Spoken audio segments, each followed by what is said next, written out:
Okay, working now.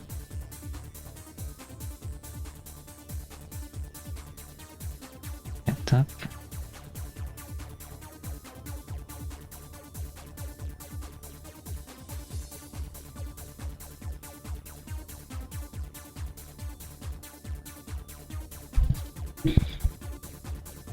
Alright. Start reading in a couple seconds. A couple minutes. I guess we'll show this thing real quick. Fucked up. Finished this up last night, and by finished it up, I mean I spent more time off stream than on stream. It's fine. It's a thing.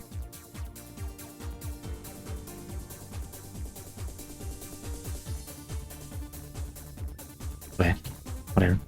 It's waving animation is actually really fucked up on the elbow, but probably won't be able to see it. We are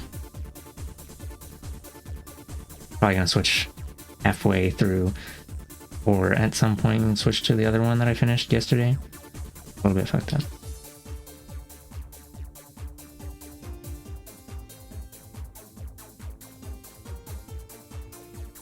Alright.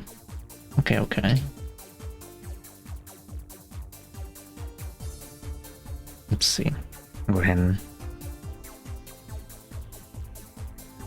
start reading.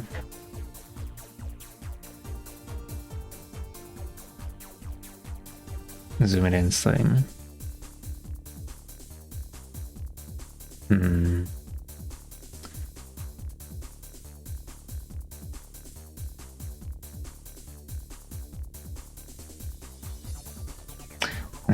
Maybe I should have made a toggle for these wings so I could hide them. Fucked up. You know what? Let's not use this one. It's gonna be in the way.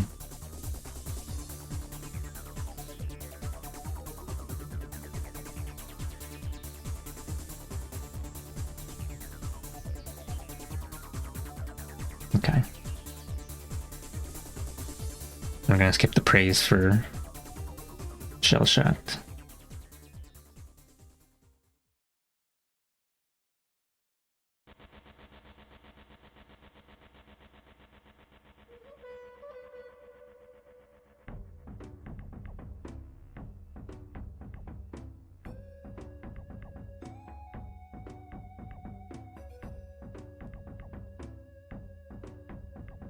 Hello, Claire.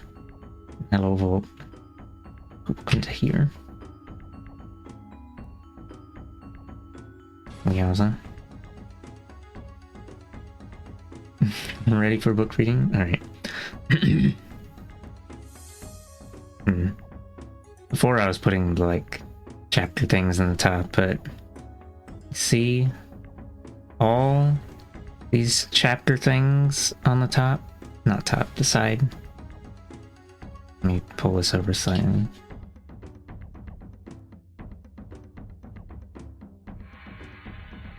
This one says... What does this one say? What?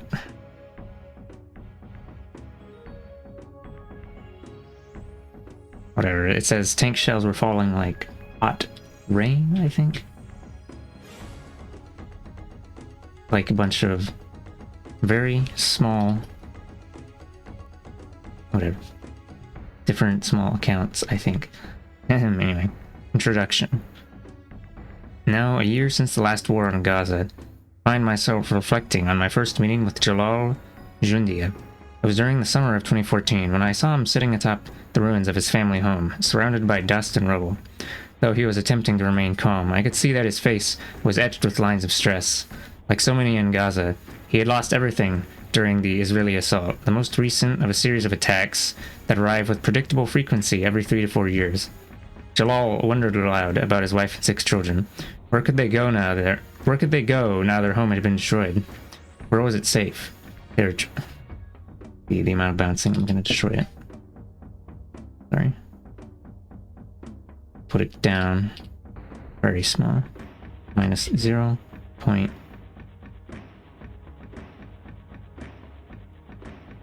0.05 and 0.05. A, B, C, D, E, F, G test recording. Okay, now it's like super barely noticeable at all. No, it's still noticeable when I peek the mic. Okay. Fuck that. Where could they go now their home had been destroyed? Where was it safe? They were trapped in Gaza and unable to leave. All they could do was wait for the bombings to end and pray for a day when drones no longer occupied the sky. Perhaps then there would be enough peace for his family to rebuild and attempt to return to some sort of normal life. A year later, Jalal is still homeless. His house has not been rebuilt and his family survives, but is barely alive. As for myself, I try to remain optimistic. No small feat in this ruined shell of what was once a beautiful and self-sufficient coastal enclave. Our reality is predicated upon Israel's determination to drive us from our homes for good. After the 1947-48 purge and ethnic cleansing of non-Jewish residents from territories Israel coveted but had not been granted by the United Nations, Gaza became a safe haven for tens of thousands fleeing the massacres at the hands of the Irgun, Stern, and Lehi gangs. Self-admitted terrorist organizations. These were the forerunners of today's Israeli military, police, and Shin Bet.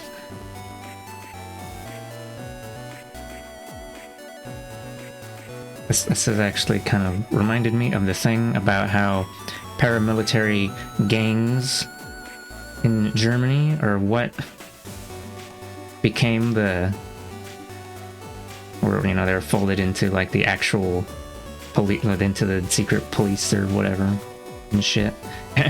Pardon. Forerunners of today's Israeli military, police, and Shin Bet. Meanwhile, our elders today, the men, women, and children who fled before the Zionist militias, still hold on to the keys of the homes they lost. These keys represent hope and a determination. One day they hope to return home.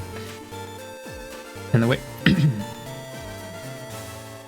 wake of this latest attack, the vast majority of Gaza's children remain traumatized. We continue to live under siege, limited in what we can buy, export, or import. We can't leave, and it's very difficult for people to visit us. We listen resignedly, as human rights activists laud the fact that we Palestinians can withstand the aggression, simply because we have survived it for so long. That may be true, but it begs the question, why should we be forced to continue to put up with this misery? The Second World War lasted 6 years. The Third Reich's assault and ethnic cleansing of those it deemed undesirable lasted 12. Our oppression has lasted 67 years, making the Israeli occupation of Palestine one of the longest in history. Every minute of every day we live in a distorted reality, a man-made catastrophe crafted to protect and enshrine a peculiar manifestation of overt racism that grants privilege in life solely on the basis of religion and race, and then denies it exists.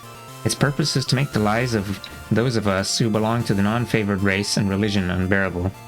Its objective is to force us to volunteer, to abandon our country, businesses, family, homes, ancestry, and culture.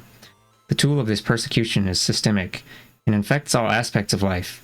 It ranges over preventing us from rebuilding our homes, to military aggression, targeted killings, imprisonment, starvation diets enforced by siege, and an array of punishments that dehumanize and strip us of our rights. And then there are the obstacles to our movement, walls and checkpoints for security. And yet, despite all this, we're still here. It's true, in Gaza we find ways to survive. Our women recycle the spent tank shells that have destroyed our homes into flower pots.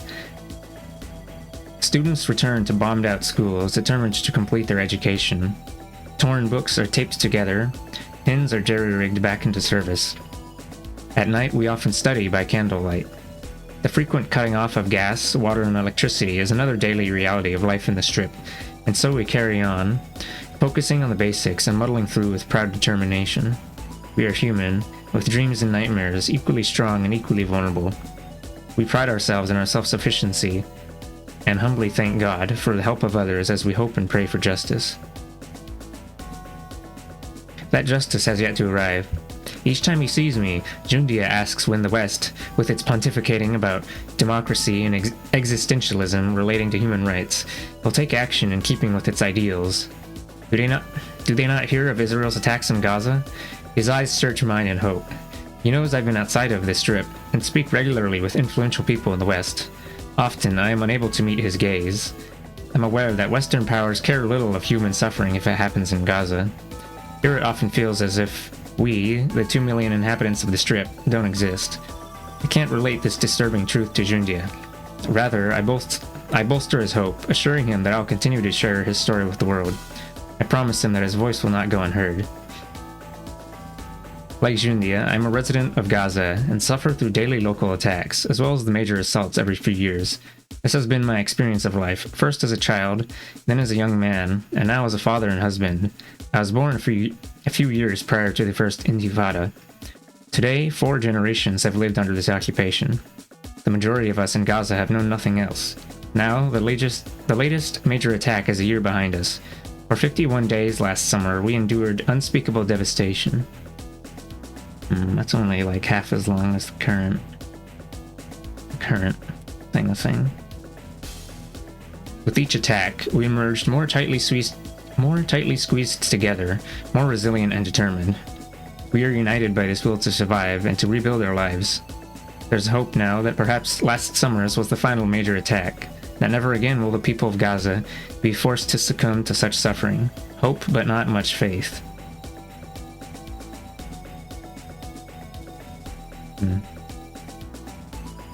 This book illuminates various aspects of the war, drawing on many of the articles I wrote reporting on Israel's occupation. Social media made the difference in this latest attack. Censorship, be it the policy of media corporations or imposed by the individual journalists themselves, is prevalent when it comes to dealing with the state of Israel. But what was once passed off as news is now questioned. The sheer brutality of Israel's attacks was impossible to ignore because of social media. Excuse me. The networks felt compelled to send their reporters. This was an improvement, although the media in Europe and the United States has continued to slant the story. Human voices like Jundia's are rarely aired. Instead, talking points issued through Israel's electronic Hasbara force, a network of volunteers dedicated to represent the positions of the Israeli government on social media around the world, are repeated ad nauseum. These include Israel's rights to exist as a Jewish-only state and its right to defend itself through preemption, which is the ultimate oxymoron. As in, they came in, they carved out a scoop, and then they said it's a right to defend ourselves because we carved out a scoop. Well, with this very sharp knife. Israel's security nearly always stands as priority in the media. We hear of the need for the security of Jewish settlers, security of Israeli workers, security of Israeli students, security of Israeli military personnel, security of Israeli police, and security of Israeli diplomats.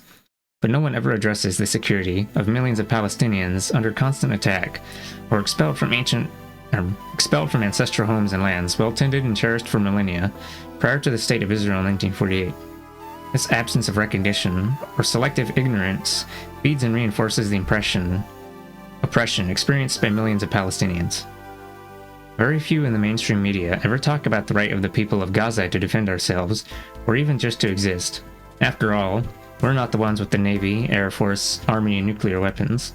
We haven't set up the checkpoints. Oh, hello, Nekion. We haven't set up the checkpoints. We don't bulldoze Israeli homes, take their businesses, or imprison their people, including children. We don't build walls around their cities, uproot their crops, or withhold their taxes.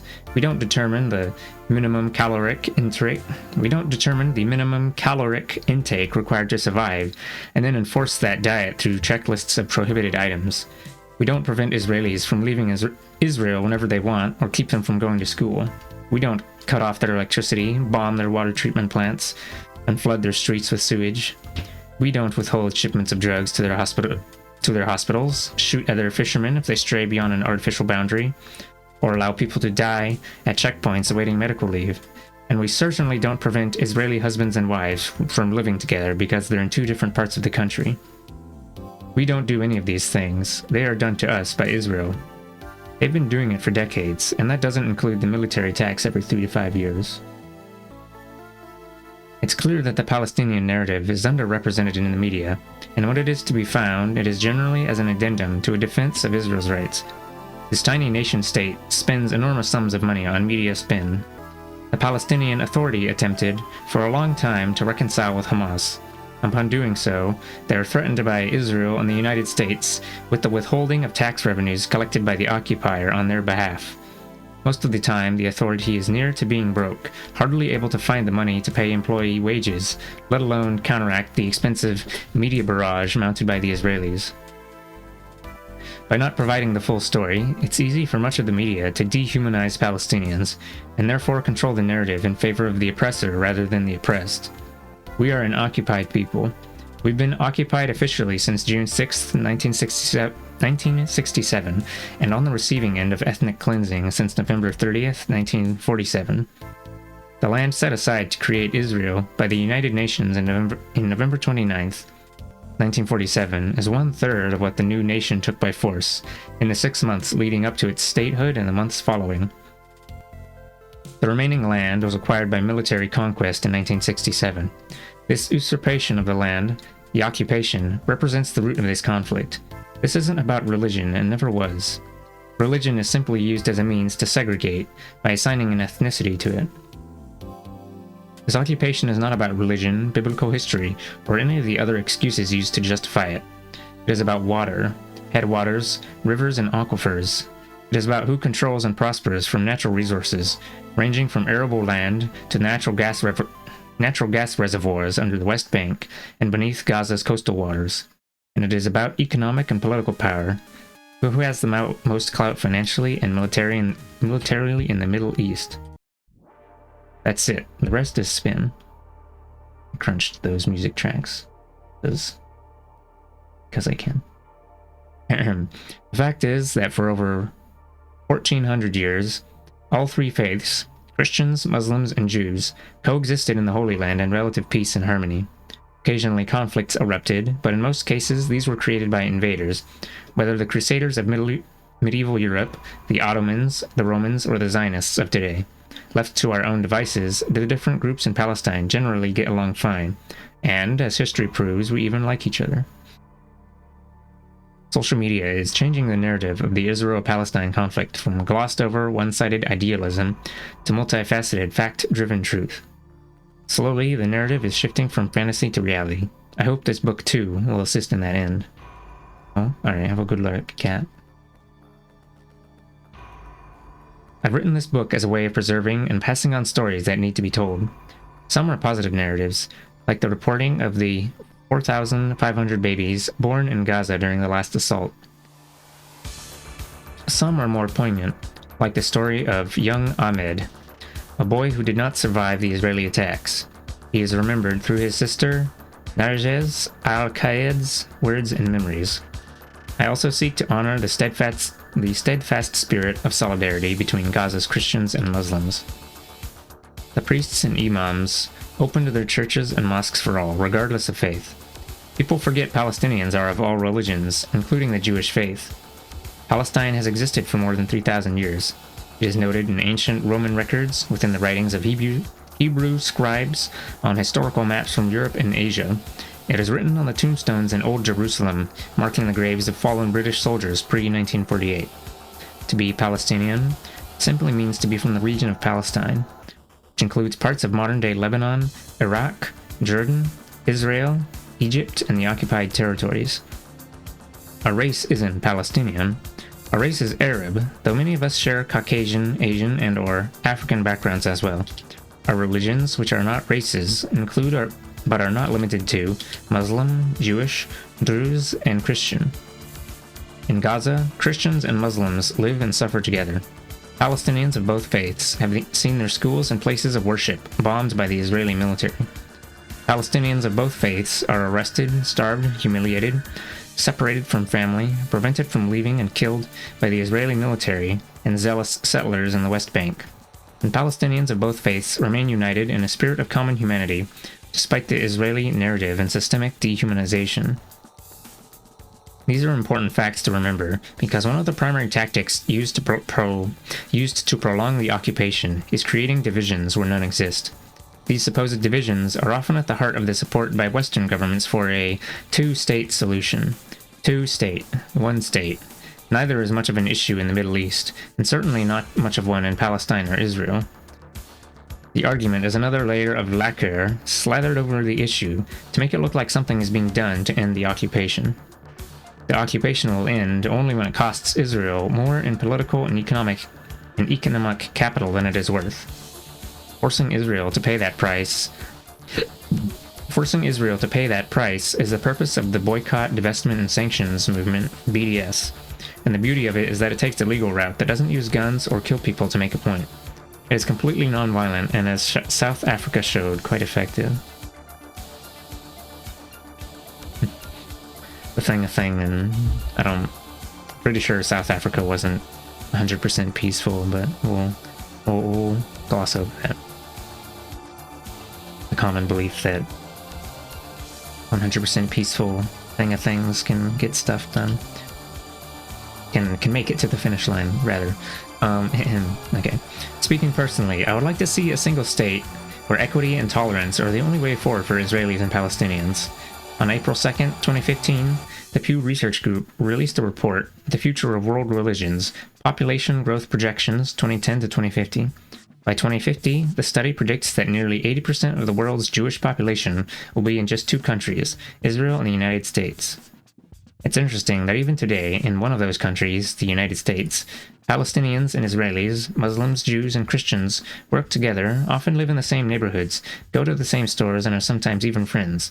Each group has its own faith communities, customs, and traditions, and each group is able to live with the other, absent walls, checkpoints, bombs, laws of segregation, and all the other means of oppression deployed against the people of Gaza and the West Bank. It's only in Israel that a state of permanent war exists. This suggests to me that the problem isn't one of race, religion, or ethnicity. The problem is policy. Change the policy. Change the dynamic. Strength lies in mutual peace. If Israel feels threatened by its neighbors, it's going to need Palestinians as a mutually respectful partner. If we look back to just before the Intifada of 2000, we see a time when Palestinians and Israelis lived alongside each other in relative peace, with Palestinians employed inside Israel, often staying overnight for their work and returning peacefully to their homes. Such were the days when Palestinians could, at least, earn a wage to feed their families and maintain their homes, before the current situation in which they're forced to rely on the international community for aid, charity, and handouts, while Israel is allowed to loot the land, set up closed zones, lock down the borders, and attack at whim. These realities have turned 80% of Gaza's Palestinians into refugees, dependent on UN relief agencies. When UN resolutions call again and again for the end to Israel's collective punishment and occupation and Palestine's self-determination, these are blocked by the United States, and Israel doubles down on its oppression. International law has always been in the background, somewhere, gathering dust when it comes to war crimes and human rights abuse against Palestine. Every war in my relatively short life so far has taught me that the reaction of the international community is hopelessly weak when it comes to preventing innocents being killed. Consider the refusal to declare a no-fly zone, like the one that was imposed over Libya in 2011, to defend Palestine from Israeli bombing.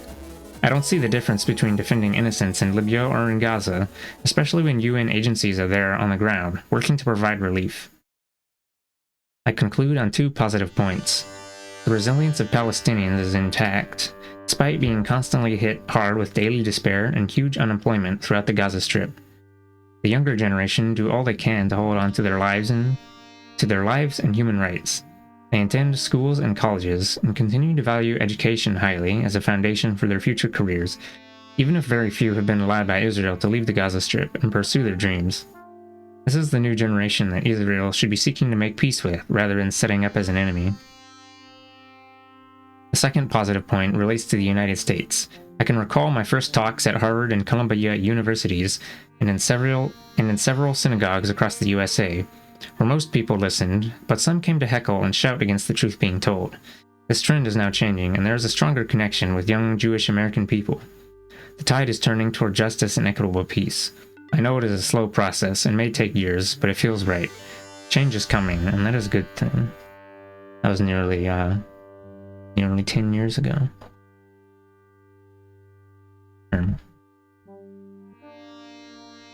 When my son screams, we don't even seem to have a right to exist or defend ourselves. That right, according to the United States, belongs to Israel alone. At just 3 months old, my son Omer cries, swaddled in his crib. It's dark. The electricity and water are out. My wife frantically tries to comfort him, shield him, and assure him as tears stream down her face. This night, Omar's lullaby is Israel's rendition of Wagner's Ride of the Valkyries, with F-16s forming the ground-pounding percussion, Hellfire missiles leading the wind instruments, and drones representing the string section. All around us, crashing bombs from Israeli gunships and ground-based mortars complete the symphony, their sound as distinct as the infamous Wagner tubas. But unlike a performance, this opera of death lasts days. Audience applause is replaced with the terrified cries of babies and children shrouded in smoke. Shrapnel zings off buildings and cars as another missile finds its mark, landing on another home. 6 more are now dead. The doctor's house next door was hit by 3 Israeli F-16 missiles. It's hard to know what the target was. The doctor was killed, joining his mom and dad. Killed in the previous war in 2008 to 2009. Airstrikes are buzzing in my ears and Lena's. Omar's crying continues. Now the death toll is at 186, with 1,390 injured. The majority of them are civilians, as reported by the UN.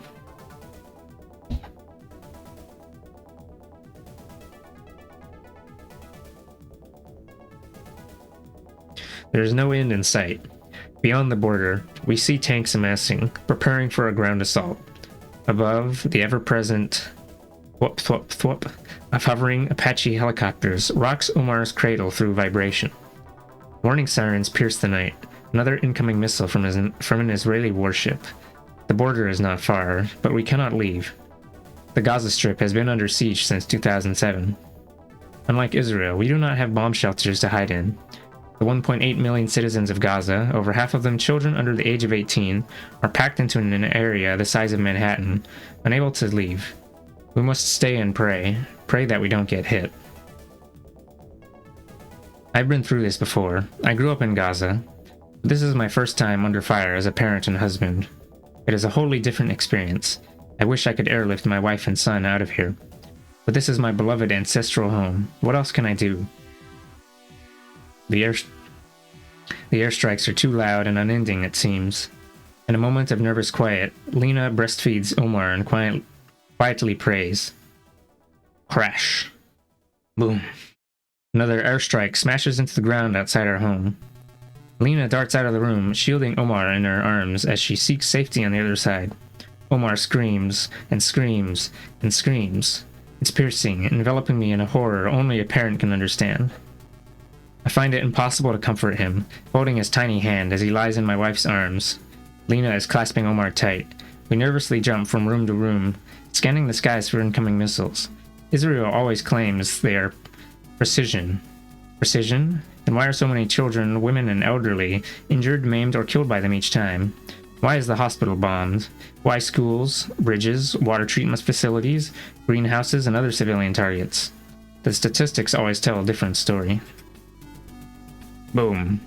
A flash of white and another crash. The stress is debilitating, fostered by the constant buzz of drones. It haunts us as we search for anywhere safe, but there is nowhere safe. We watch, waiting. Another volley of Hellfire missiles shakes the building. No rest. No sleep, but we are lucky we're still alive. I open and close the refrigerator door. The electricity is out, but it makes me feel normal. Lena tries to sleep, catches a few minutes, and wakes up trembling. This is what it is like to be under attack in Gaza, and we don't know for how long or when it will end. We talk, looking for distraction, wondering how the Israelis are doing on the other side of the segregation wall. They are free to come and go as they please without restrictions. Do they feel safe with their warning sirens and bomb shelters to hide in? They don't have to worry about warships pounding their homes, tanks smashing through their streets, bulldozers destroying their homes, jet fighters dropping bombs on their neighborhood, or drones hunting them down. Israel has the 4th most powerful military in the world, with a full army, navy, and air force, as well as their Iron Dome, which is quite effective against the homemade rockets lobbed from Gaza. We have no navy, no air force, and no army. We have no checkpoints for security. We don't even seem to have a right to exist or defend ourselves. That right, according to the United States, seems reserved for Israel and Israel alone. Pondering this hypocrisy elevates the cognitive dissonance of the situation to new heights. We're a mere hour's drive from most major cities in Israel, yet we live in a completely different world. Gaza is the Lodz, Krakow, and Warsaw ghettos rolled into one. We cannot leave or enter without Israel's permission. Israel tells us what we're allowed to eat, raids at will, and often decides which products we're allowed to have, down to toilet paper, sugar, and cinder blocks. It arrests our children, fathers and mothers, and can hold them as long as it wants. Its snipers amuse themselves at the expense of our children. How can Israeli society not know what we are suffering or what they're paying to have done to us? Didn't their parents or grandparents go through the same horror before coming to Palestine? Wasn't Zionism created to prevent these horrors from occurring ever again, to any people? Shakespeare said it well, with a slight modification. Hath not an Arab eyes? Hath not an Arab hands, organs, dimensions, senses, affections, passions, fed with the same food, hurt with the same weapons, subject to the same diseases, healed by the same means, warmed and cooled by the same winter and summer, as a Jew is?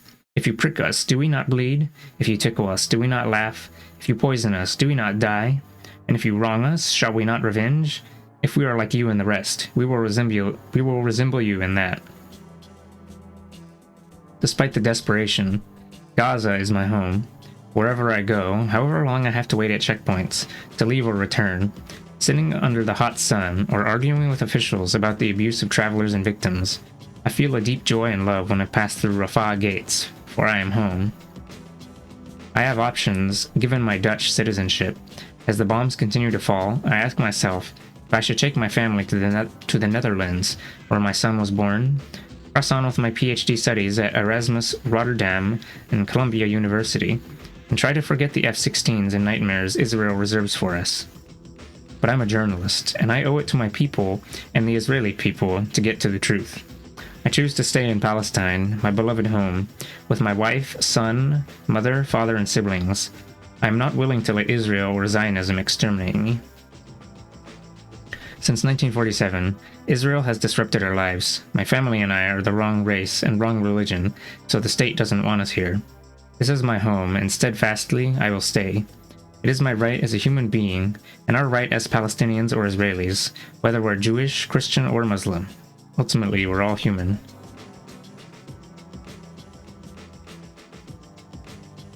Darkness falls on Gaza. Gaza under Israel's onslaught. Ramadan, when night descends, is usually a joyous time. Friends and family gather to break their fast at the iftar meal. Not this year. Salute RIP Gazan journos who are unalived. Yeah.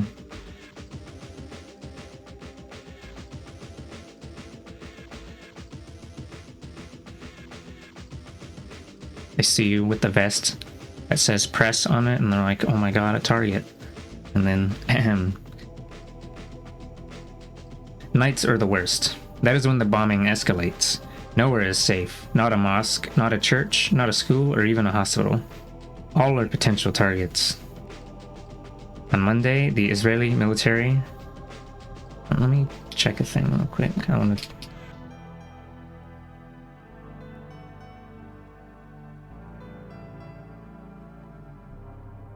I'm gonna look up a thing again real quick. Okay. So the thing that we're going to be reading about in this thing, the death toll in 2014 of Palestinians was 2,100, which is so much smaller than the current events number. Kinda fucked up and even.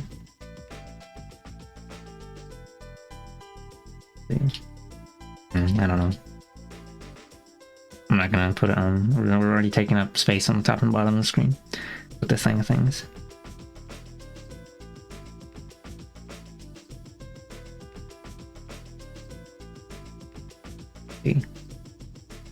On Monday, the Israeli military fired artillery rounds at Al-Aqsa Hospital in Deir al-Balah, central Gaza, claiming to target a cache of anti-tank missiles. Dr. Khalil Khattab, a surgeon, was operating on a patient when the first shell struck. He ran to the floors below to discover at least 4 dead, and dozens of colleagues, doctors, nurses, orderlies, and administrators injured. The medical staff had become patients. Gaza Strip, a little less than half the size of New York City, is home to 1.8 million people, mainly Muslims, with a small Christian minority. Its population is cut off from the world, living under the blockade imposed by Egypt and Israel in 2007. For anyone over the age of 7, this is the 3rd time they have lived through a sustained attack.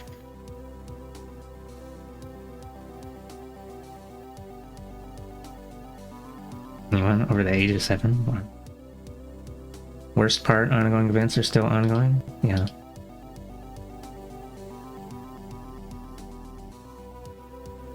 You know what I was doing when I was 7? I was going to 1st grade and being head empty. I think that's fucked up.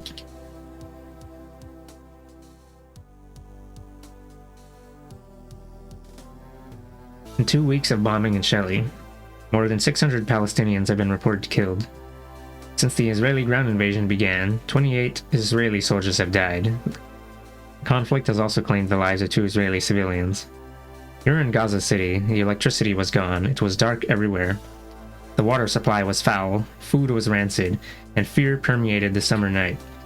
On 8th Street, I visited the Al-Baba family. For this family of 15, corrugated tin roof was all that stood between them and the bombs. Hani Al-Baba, 23, heard the hum of a drone. Some were for surveillance, some were weaponized.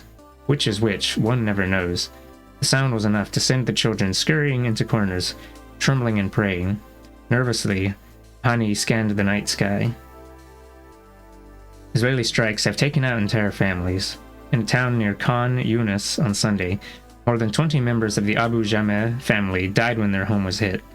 For safety, Hani's father split the family into different rooms. A scene played out in nearly every home in Gaza, a grim shell game of family members. Suddenly, a bomb exploded in the field behind the Al-Baba's house. A boom followed by a flash of light. Everyone screamed. The ground shook, the air seemed to implode, sucking the breath from lungs. Then it was dark again. Why this area was being bombed was unclear. There were no terrorists, no rockets. It was a neighborhood of families, scared and cowering in the dark. The long siege has bled the Gaza Strip dry.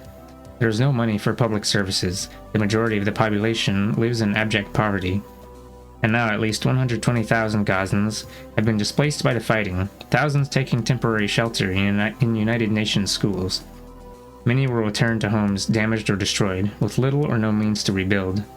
Cement is especially severely rationed because Israel suspects it is diverted by Hamas to build tunnels for fighters. At Shifa Hospital, what struck me was the resilience and dignity of the families. Forced to evacuate under gunfire, they had become refugees in their own land. I watched a grandmother who had fled the east of the city, comforting her 4 grandchildren and 2 daughters. The family broke their fast with slices of bread, 2 yogurts, cucumber, and tomatoes. This was their iftar.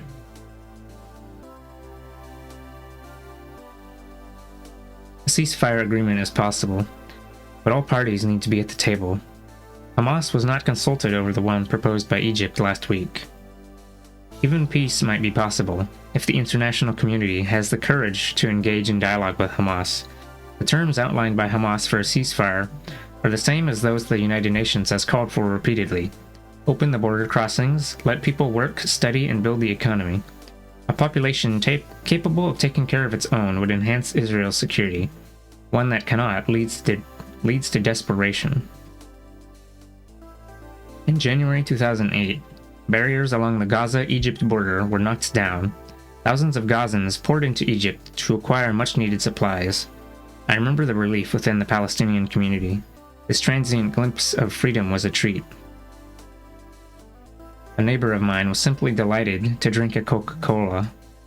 The freedom to move, fresh food and clean water, and the simple pleasure of sipping a soda. This is what Gazans need. The normal life everyone else takes for granted. During the first days the border was open, Hamas suspended rocket attacks from Gaza. Israeli politicians should take note. Whatever its official statements, Israel has no interest in destroying Hamas. It seeks merely to weaken and isolate it.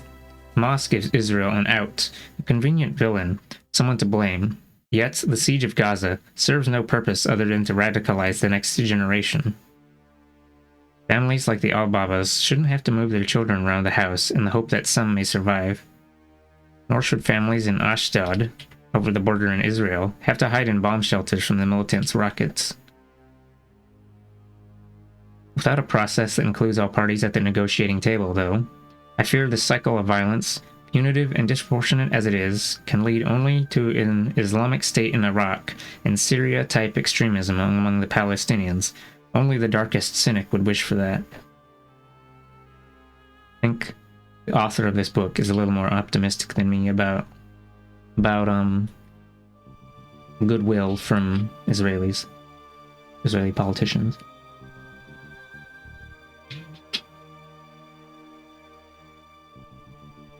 Hello, Aaron. Thank you for the head pats. You're just in time for book. Our bodies are spent, but our spirit endures.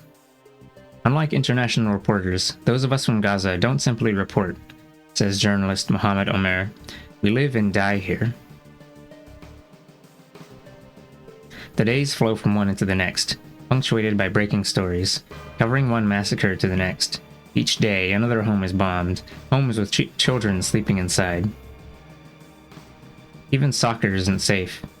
A highly accurate Israeli missile obliterates a few young boys watching the World Cup. They'll never know who won. We are labeled human shields by Israel, though no proof has ever been offered supporting this. There isn't any. We're targets to Israel, and yet, they are the victims. It is surreal to watch, but a nightmare to live. Each person killed here had a life, feelings, and memories. Their death affects parents, children, and spouses, none of whom can mourn as they must continue running for their lives in an increasingly shrinking cage. To put this in perspective, the number of people killed in Gaza, given as a percentage of the population, translates to 120,000 Israelis or 3 million Americans murdered within 3 weeks. We are an occupied people who are told what we may eat, where we may go, how to live, and even with whom we may associate. We have few choices. You've been lurking for about 7 minutes? You're bummed about some stuff that happened with work? Just kind of listening in? Oh. Excuse me. Well, I hope work stuff is a temporary bad thing, and well, if you're bummed, I don't know if this stream is gonna make you feel any less bummed, but I hope we have a good lurk regardless. I wonder what the proportional number taking current events death toll would be if we converted it to percentage of total population of Americans. It would probably be even, or yeah, it would obviously be a lot larger of a number, but I don't know. Math.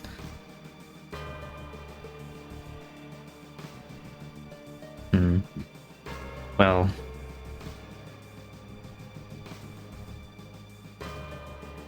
COVID killed a lot of Americans, and that didn't faze anyone, apparently. So, I don't know. Okay. I'm one of these people, and Gaza is my home.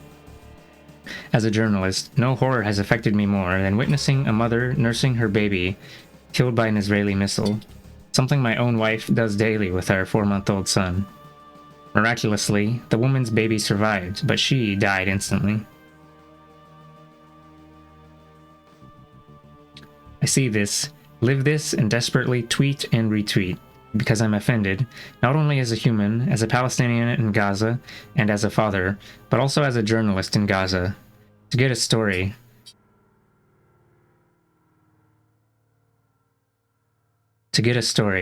I navigate a sea of body parts and blood each day, much of it the remnants of people I know.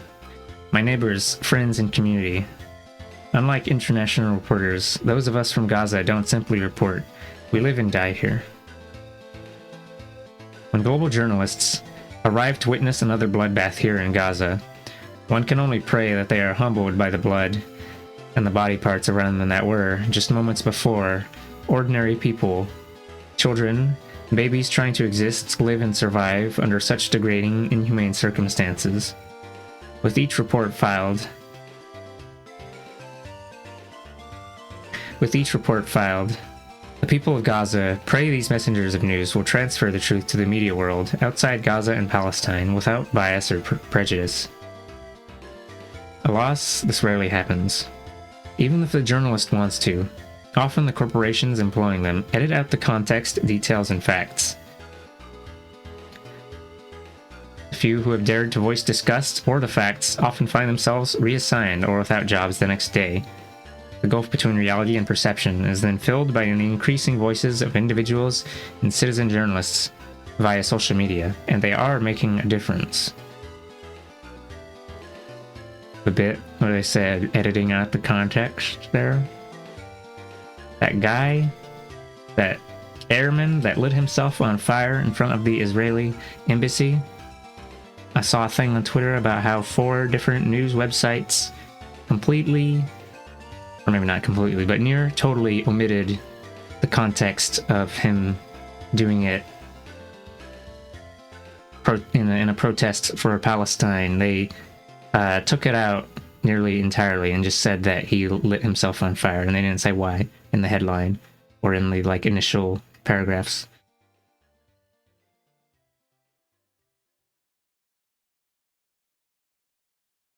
And then the thing about being reassigned or without job. What was it?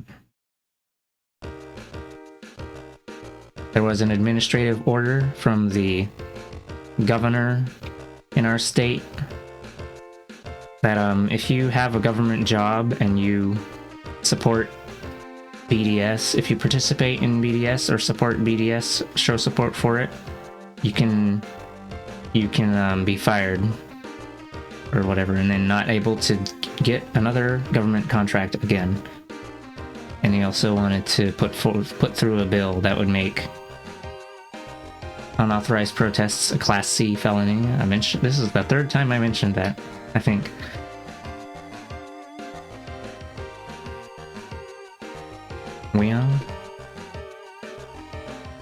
If I was gonna make me a Class C felony, I won't be able to vote anymore. Some people try to dismiss his protest as mental illness. Yeah.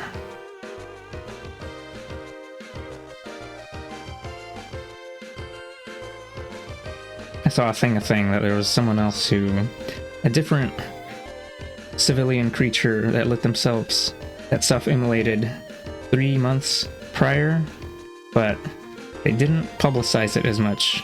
This guy, apparently live stream, or I didn't check to confirm it, but I saw on Twitter, apparently he live streamed it and stated his name and his rank and all that and said free Palestine and then that fucking jackass who came out the embassy didn't put him out, he just pointed a gun at him while he was on fire.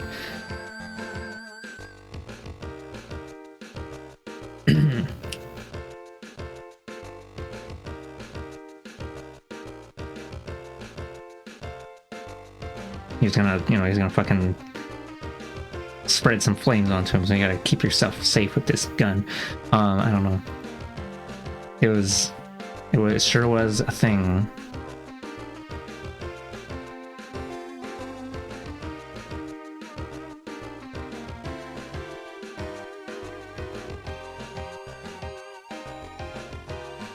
I guess he was too strong in his pro-Palestine conviction. He was like, I don't want to put out this guy that hates me. I don't want to put out the fire of, I don't know.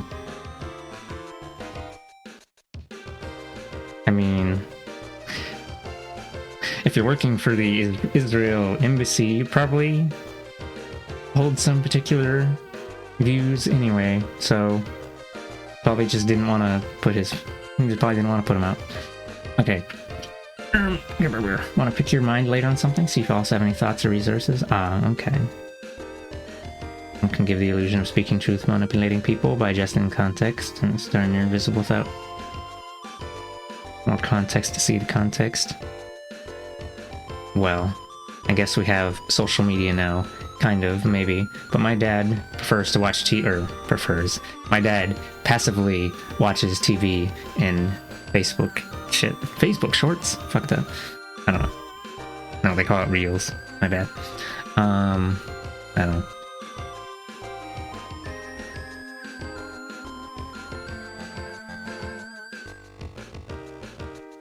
A thing.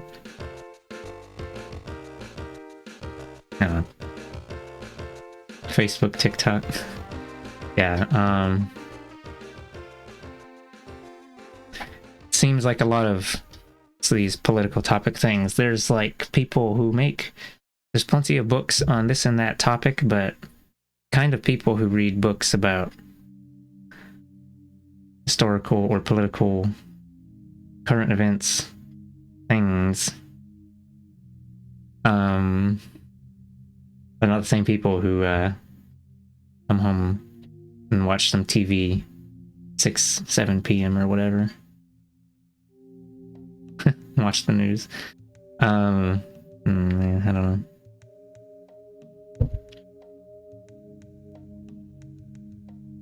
Which one?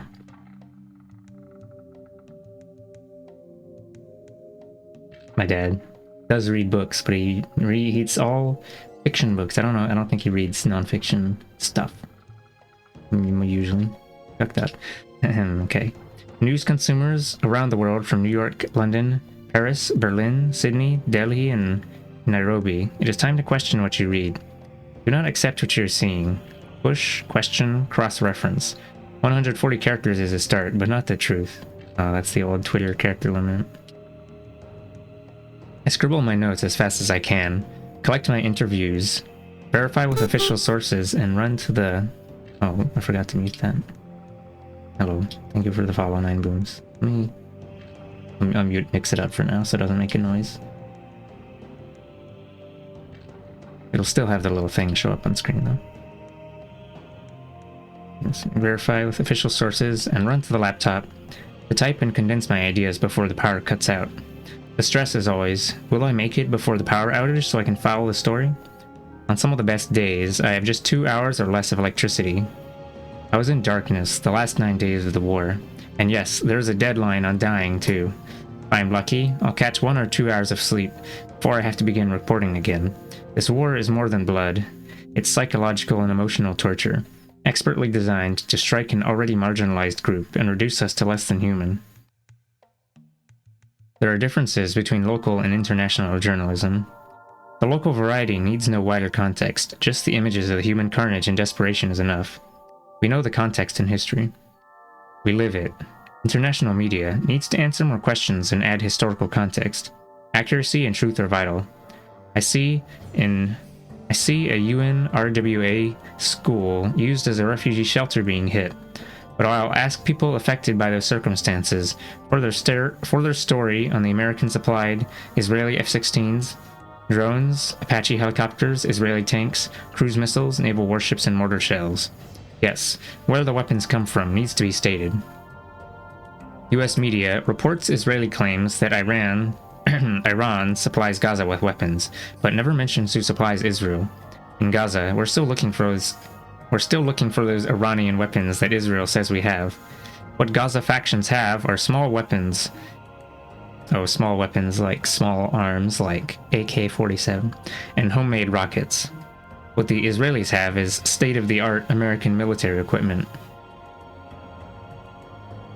During 2011, I covered the Arab Spring from Cairo and the Sinai. Gaza is different. It is my home, the place where I was born, where I have my family, relatives, friends, and some colleagues. This is where my grandmother lives, where my cousins and uncles also live, from far north in Jabalia Jabalia to far south in Rafah. I am associated with many places, at different levels, in Rafah, from personal to professional and casual acquaintances. I try to listen more than talk, except to ask questions, and commit myself to serious journalism. During the last 4 weeks of Israel's most recent brutal attacks, it has been difficult to suppress my emotions, a tough task for any compassionate human.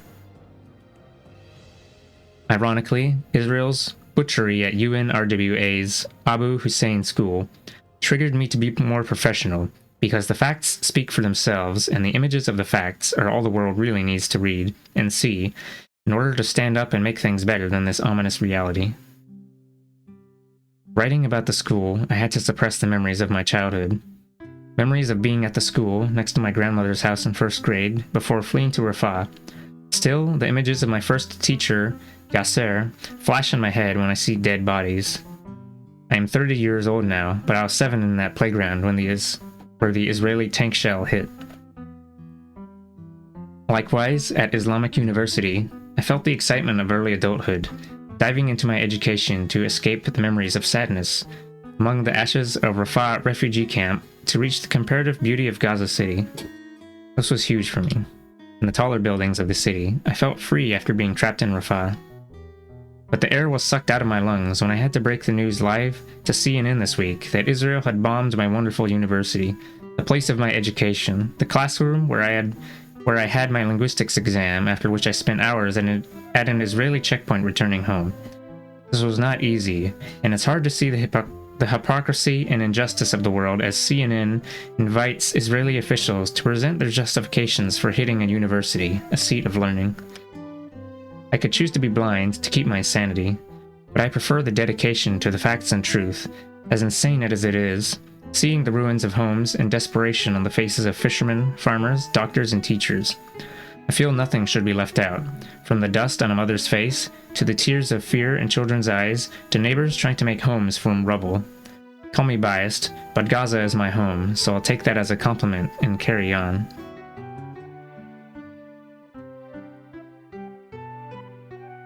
Silent fear in Gaza.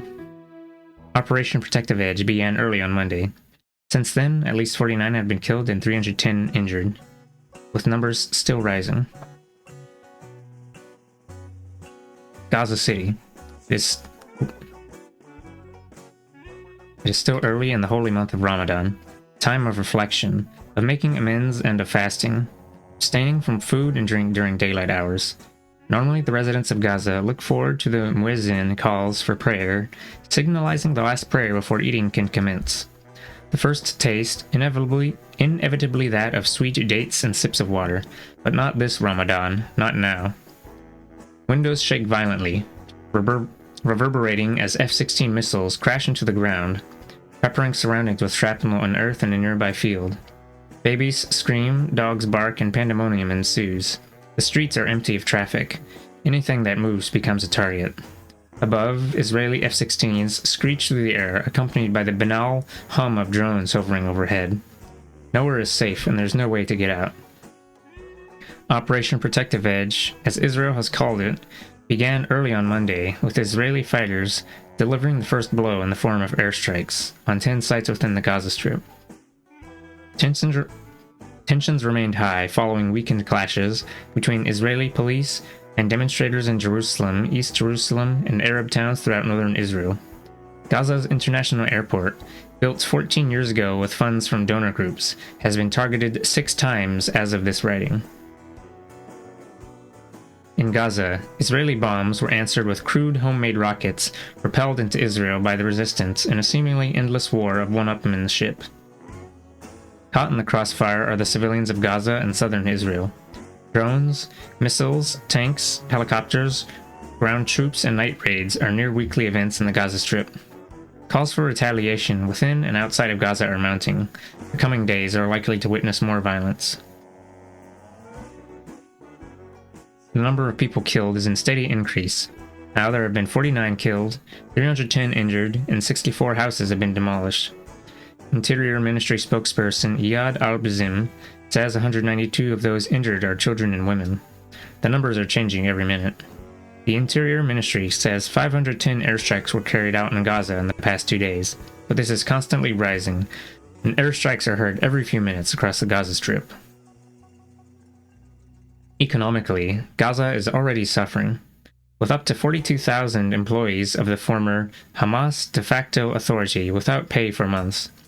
Living conditions have deteriorated.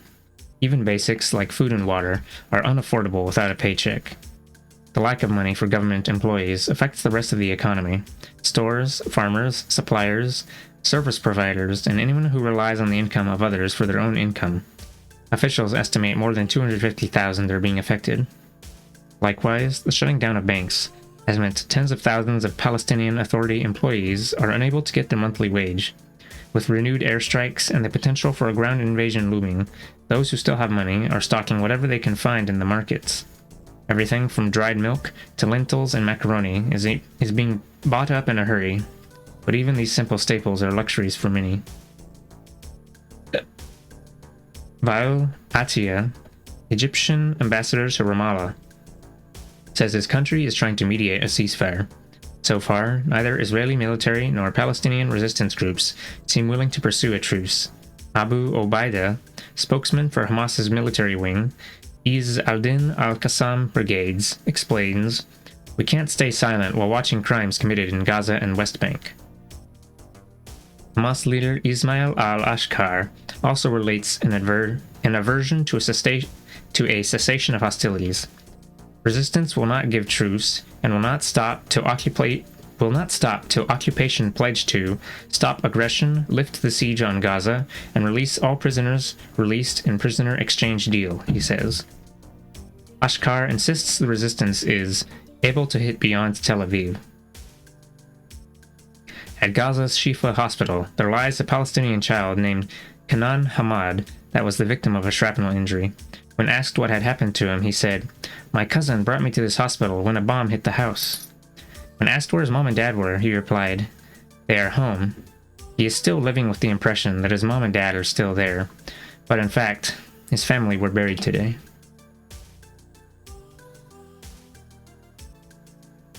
The Israeli military has suggested a ground operation may be imminent, and troops as well as weapons have been seen assembling on the border of the Strip. On Wednesday morning, Israel's Navy joined to the battle and began shelling Gaza from the sea. The Health Ministry in Gaza announced that Gaza hospitals have a shortage of medicines, and 25% of medical supplies are currently not in stock. Dr. Ashraf Al-Qidra, a spokesman for the Health Ministry, urged the international community to respond to the needs of Gaza.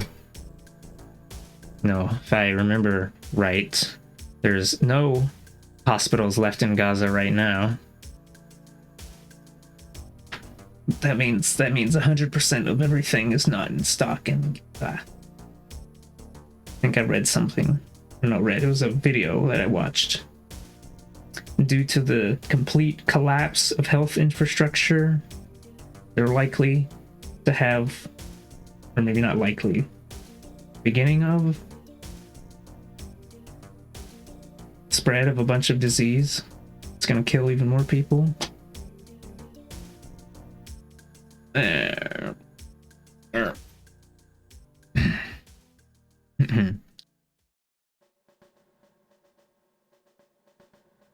The ministry called on Egypt to open Rafah crossing in order to allow urgent medical cases access to outside hospitals. Rafah crossing has been largely closed over the past month.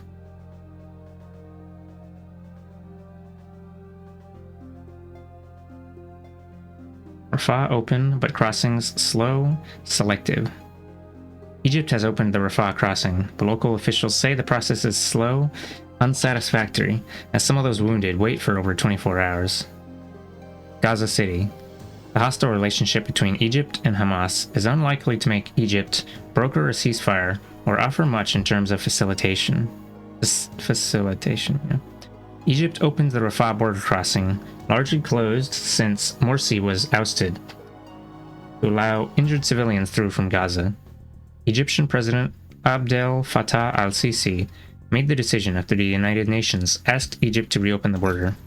However, there are caveats. Crossing is only open for Egyptian nationals, meaning those whose parents are both Egyptian citizens. Living in Gaza, injured Palestinians and medical supplies. Egyptian nationals living in Gaza, injured Palestinians, and medical supplies, according to Palestinian border control officials and Egyptian authorities. It seems that even the injured are having trouble getting through. On Thursday, Egyptian authorities only allowed in a few injured people and 3 buses of Egyptian nationals, according to Maher Abu Sabha, Director General of Gaza Crossings. Late Thursday, a group of 10 Gazans injured Wednesday evening in a Khan Yunis beachfront cafe while watching the Netherlands versus Argentina World Cup game, still waited for ambulances to transport them to the crossing. Not all ambulances with injured people went through on Thursday, said an official at the Rafah Crossing Operation Room who preferred to remain anonymous. Meanwhile, the Palestinian Interior Ministry says thousands of others are registered to travel, but are not being allowed through the supposedly open border. On Wednesday, despite uneasy relationships between Hamas and Egypt, Foreign Ministry spokesman Badr Abdel Aiti expressed Egypt's concern over the escalation of violence in Gaza. In a press release, Abdel Aiti called on both sides to show more restraint and refrain from further violence. He warned against complicating the situation, which he said would make a return to negotiations difficult. In previous wars, Egypt played an important role in mediating ceasefires between Israel and the Palestinian resistance, an influence that has seemed to taper since al-Sisi came to power. According to a source within Hamas, Abdel Aiti's message was received as a warning that Israel would wipe parts of Gaza off the map. This is not the message that Hamas was waiting for, the source said. Egypt has been brokering previous ceasefires.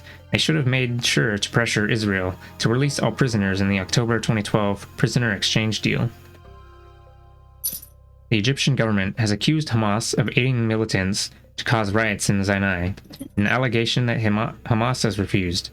Many of the tunnels, which were once a main source of revenue for the de facto government, have been destroyed.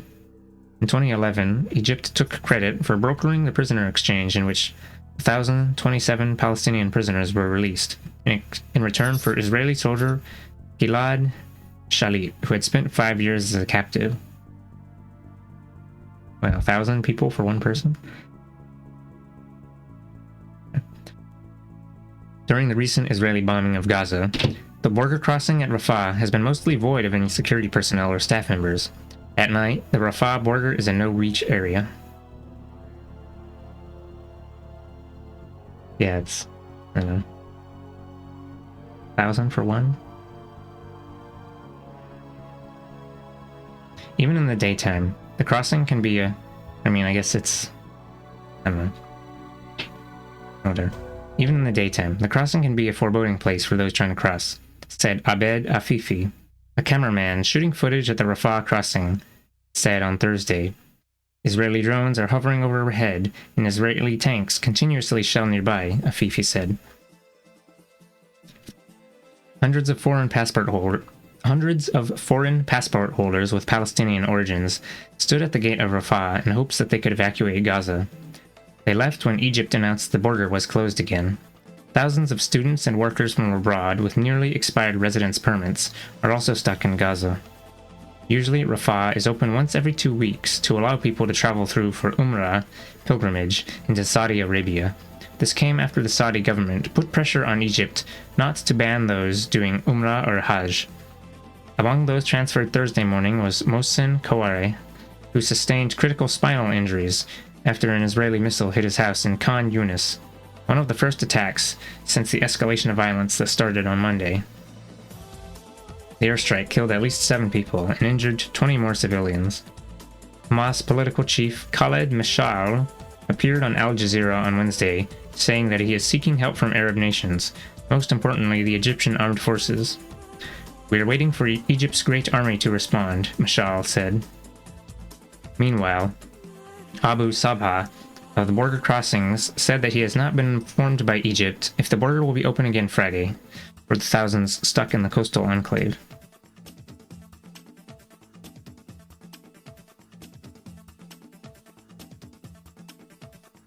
As civilian death toll rises in Gaza, Hamas sees growing local support. The more Israel strikes Gaza, the more Hamas regains popularity amongst the locals. Despite increasing attacks, that they say target civilians. Gaza City. Oh, thanks for the water.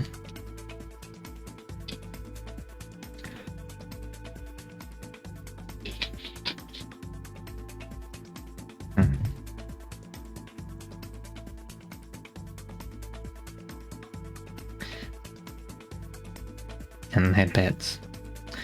Deep below the ground, scattered in hideouts and out of sight, most of Hamas's leadership is in a familiar survival mode, trying to make it difficult for Israeli airstrikes to target them. Above ground, however, Israeli forces have continued to target their homes and families with F-16 missiles, and regularly, locals say, hit the wrong targets and instead hit entire families that have nothing to do with the group. Yet, despite the rising death toll and destruction across Gaza, there was a general feeling here on Friday that the more Israel pounds the strip, the more popular Hamas becomes, a turnaround for the organization whose popularity has taken a nosedive during its 7-year governance of Gaza. In the past, we used to put the responsibility of the siege that we're suffering from on Hamas due to their policies in governing Gaza, said Mafid Abu Shamala, editor-in-chief of Gaza's Al-Mujtama newspaper.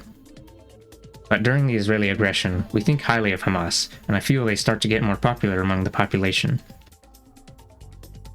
On Friday, Israeli F-16s and rockets continued to torment the Gaza Strip, killing 105 Palestinians, injuring at least 750, and turning more than 200 homes to rubble, leaving thousands of men, women, and children homeless, their possessions destroyed and lives in tatters.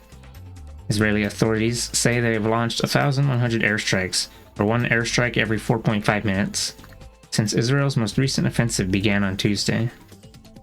Meanwhile, an estimated 460 retaliatory rockets and mortars have been fired from Gaza in the last 4 days, with dozens intercepted by Israel's Iron Dome defense system.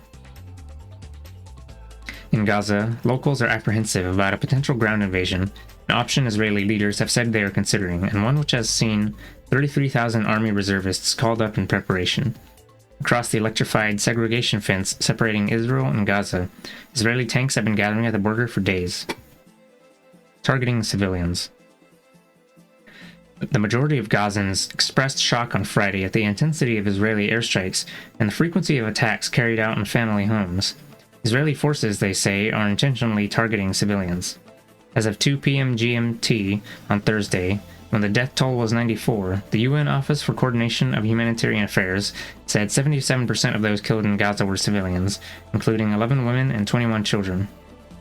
Early Friday morning, Palestinian physician Anas Abu El-Kas was killed when his home was targeted around 3:30 a.m.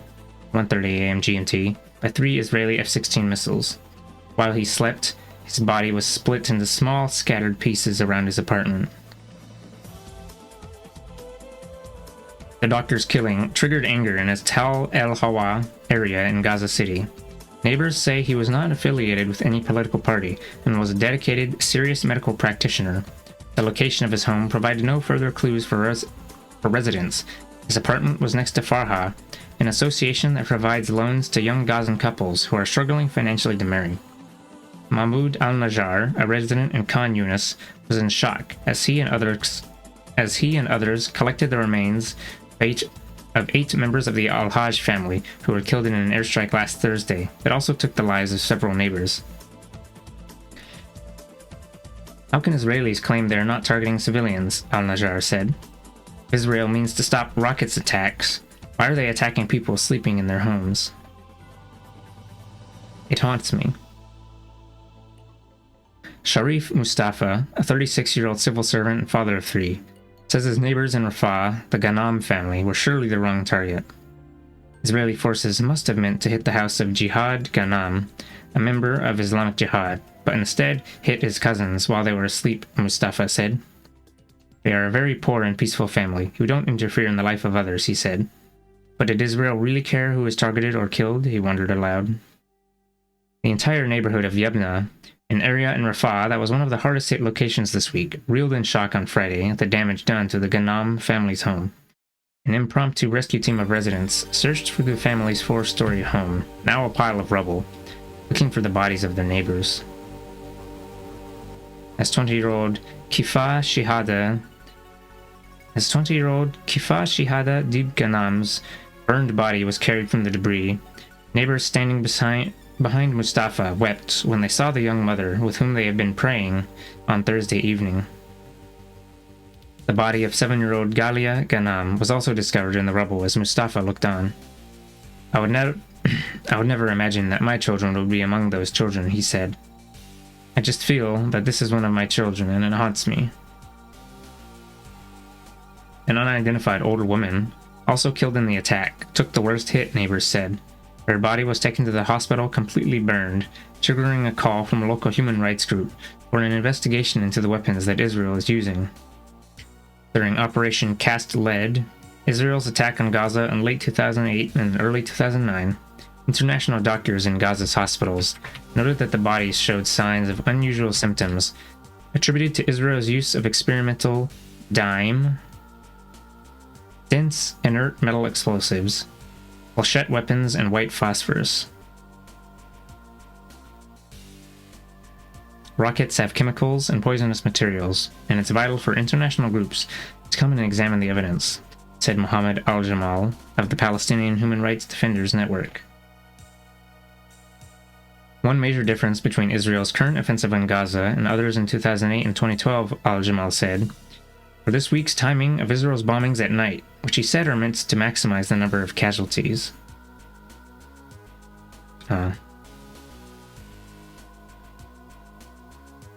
Several Gazans bombing people while they're asleep. Several Gazans have told the Middle East Eye that airstrikes this week have seemed to increase in frequency during iftar, the evening meal during Ramadan that breaks one's fast. With electricity often cut off across most of Gaza after 10 p.m., it means that many of the worst strikes come while Gazans are in darkness. Targeting civilians merits war crimes, where all signatories to the Geneva Conventions must take action immediately, al-Jamal told MEE.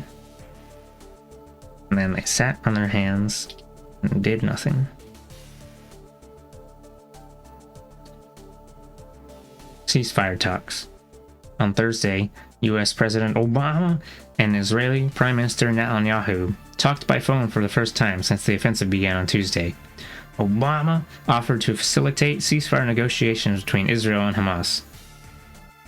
Whether the U.S. will have direct contact with Hamas remains to be seen. Qatar and Turkey are likely to mediate, analysts say. Hamas has accused Israel of reneging on the terms of the 2012 ceasefire, which was brokered by President Morsi of Egypt. Speaking for the first time since the offensive started, Mahmoud Sahar, Hamas's senior political leader, said in a recorded statement on Friday that was broadcast by Hamas's Al-Aqsa satellite channel that Hamas is not afraid of Israel's threats and its aggression will fail. Zahar alluded to the fact that Israel would have to make amends for the broken ceasefire agreement. Israel started the war, and we will be the one preparing the documents which Israel will have to sign, Zahar said. Although a White House statement released earlier this week expressed concern about the escalating attacks, many Gazans say they believe the American position is biased and will be watching closely to see how serious the U.S. is about brokering an end to violence in the blockaded strip.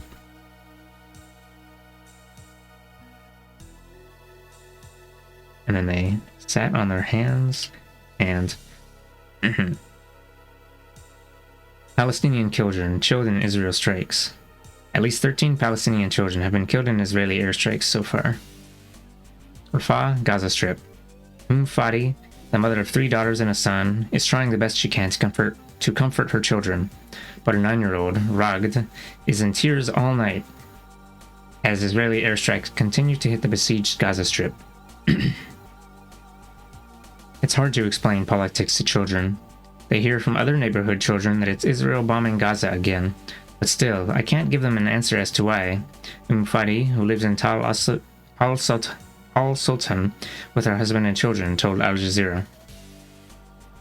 On Thursday, an Israeli airstrike killed 7 Palestinian civilians, including 5 children, and the largest death toll from a single attack since the start of the 3-day offensive, the Palestinian Health Ministry said. The Gaza Health Ministry estimates that 32 Palestinians have been killed and more than 230 others injured in several hundred Israeli airstrikes on the Gaza Strip since Israel's latest military offensive began, An additional 64 Palestinian houses have been completely destroyed. I am afraid myself, and my children come to hide in my bedroom. How can I possibly show them that I am not afraid? Mufati said, explaining that she doesn't leave her home, not even to run daily errands, for fear of being injured or killed. Oh, hello, cat.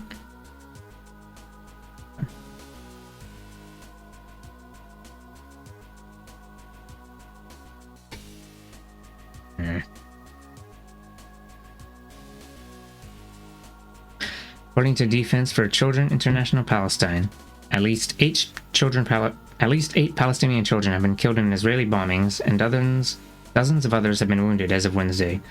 Excuse me. 6 children were killed in a single airstrike alone, the group reported, when an Israeli bomb landed on the home of Odeh Ahmad Mohammed Kaware, an alleged Hamas activist, in Khan Yunis in southern Gaza.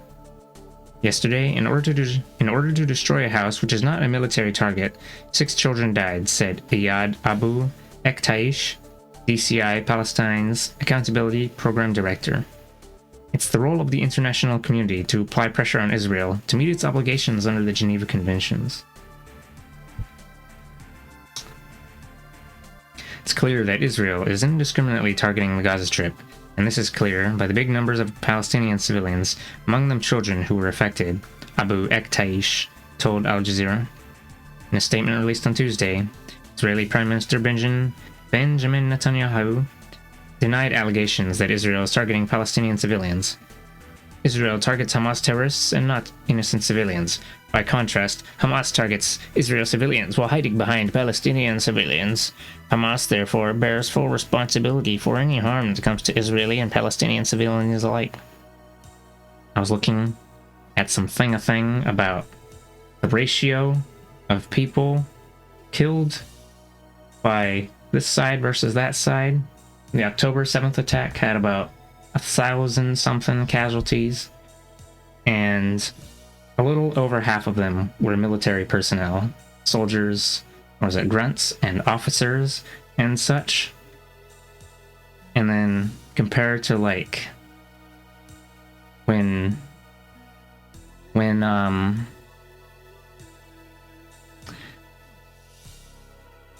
so that was when Hamas attacked the Israeli military location.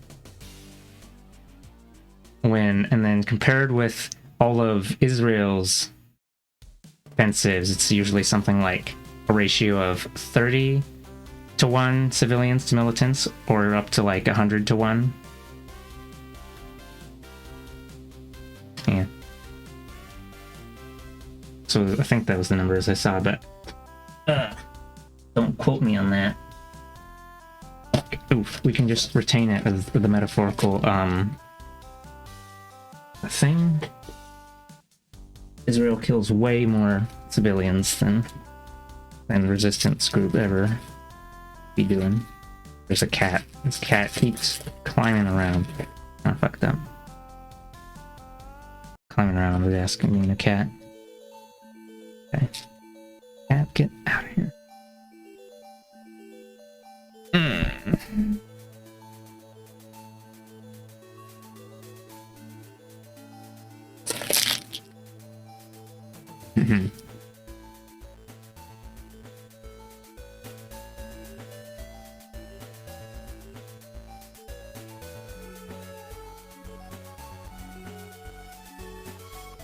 Don't they usually not care about hostages at all also? Actually, I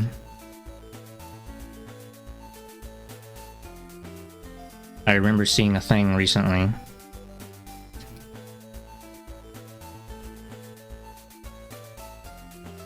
What was the name of it?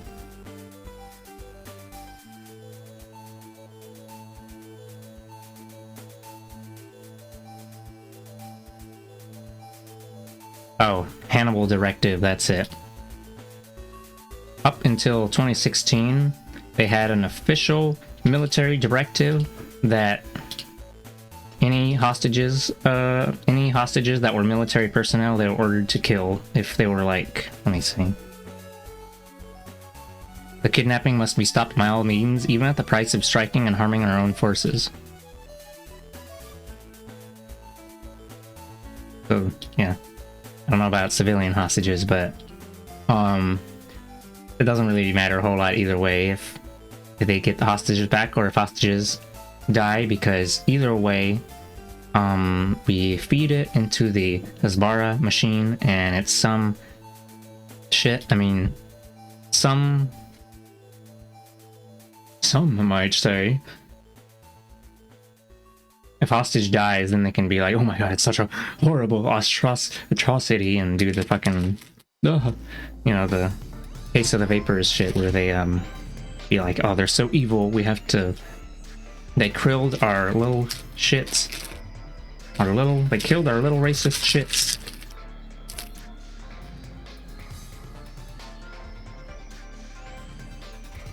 They killed the MAGA guy from New York. No, sorry. I saw a thing as well that 95% of Israelis support the current military operation in Gaza, which is a crazy high number. Usually you don't have this many people saying, yeah, I think you should kill everyone. You know, usually people don't like war. Usually people say war is bad.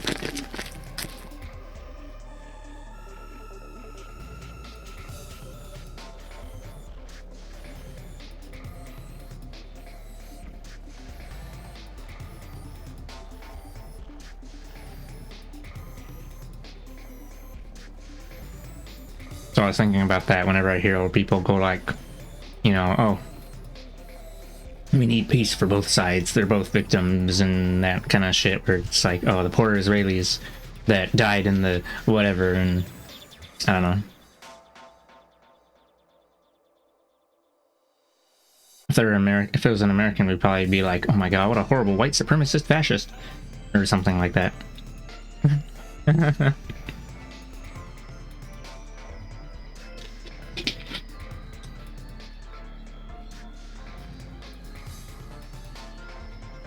Is there people brought up their entire lives being taught this is necessary? I mean, it's true, but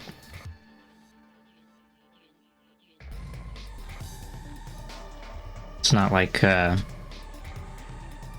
don't know.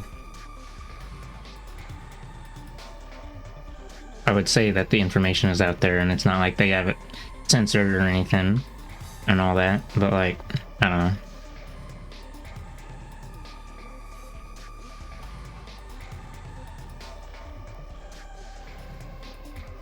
Well, we'll clap our hands for the moderately okay 5% that don't support genocide. What the?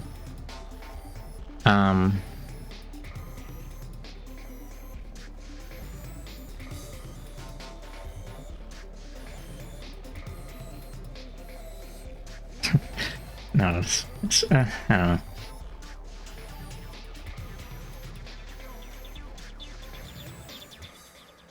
Like, I don't know,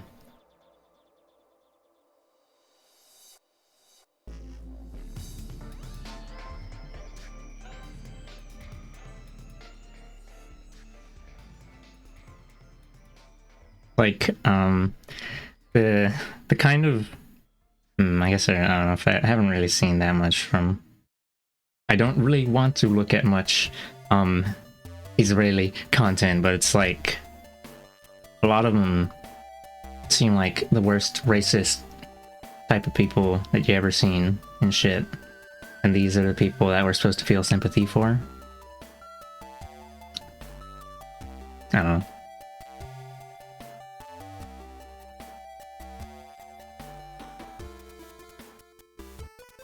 Like when I see my dad eating up that shit, where they're like being like, you know, that crap they put on TV, and it's like if we took the same creatures and transplanted them to America, and they were part of some sussy right-wing shit, then my dad would be like, oh, what horrible people. And then when it's Israel, it's like, oh, they're so such victims, and it's just, I don't know. Whatever. Let's continue reading. I'm just saying the high number isn't too surprising. It's quite concerning nonetheless. See, right here. According to Palestinian doctor Ahmed Abu Tawahina, Palestinian children in Gaza suffer from extreme stress as a result of the violence and often need a lot of support to deal with post-traumatic stress disorder. We are getting PTSD before adulthood?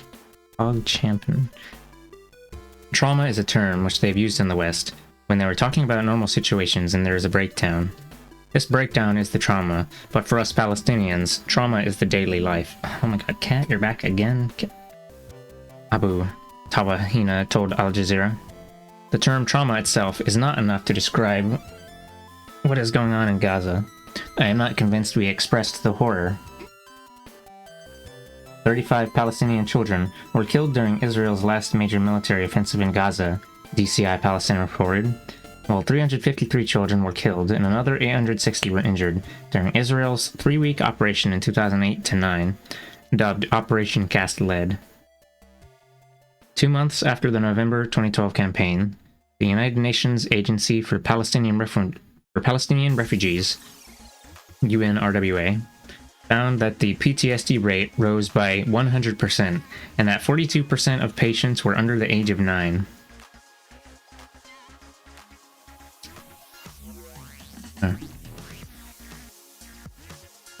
UNICEF also reported that 91% of children surveyed in Gaza had trouble sleeping, 85% couldn't concentrate, and 82% reported feelings of anger and symptoms of mental strain. Children do not have the capacity to cope with these difficult circumstances. Parents and family members provide as much support as possible for their children to calm them down and to decrease their fear, said Hussam El-Nounu of the Gaza Community Mental Health Program, which is operating a 24-hour psychological support hotline for Palestinians in Gaza. El-Nounu told Al Jazeera that traumatized children often develop psychological problems, which can include clinging to their parents, wetting their beds, and fear of loud noises, as a result of the Israeli bombings. Gaza is under continuous siege.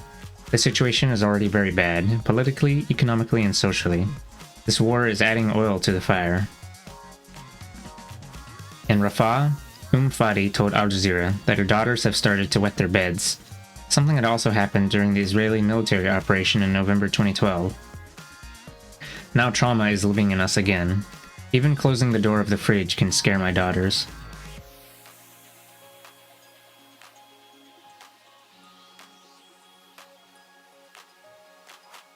Food and water shortages hit Gaza hard as prices spiral.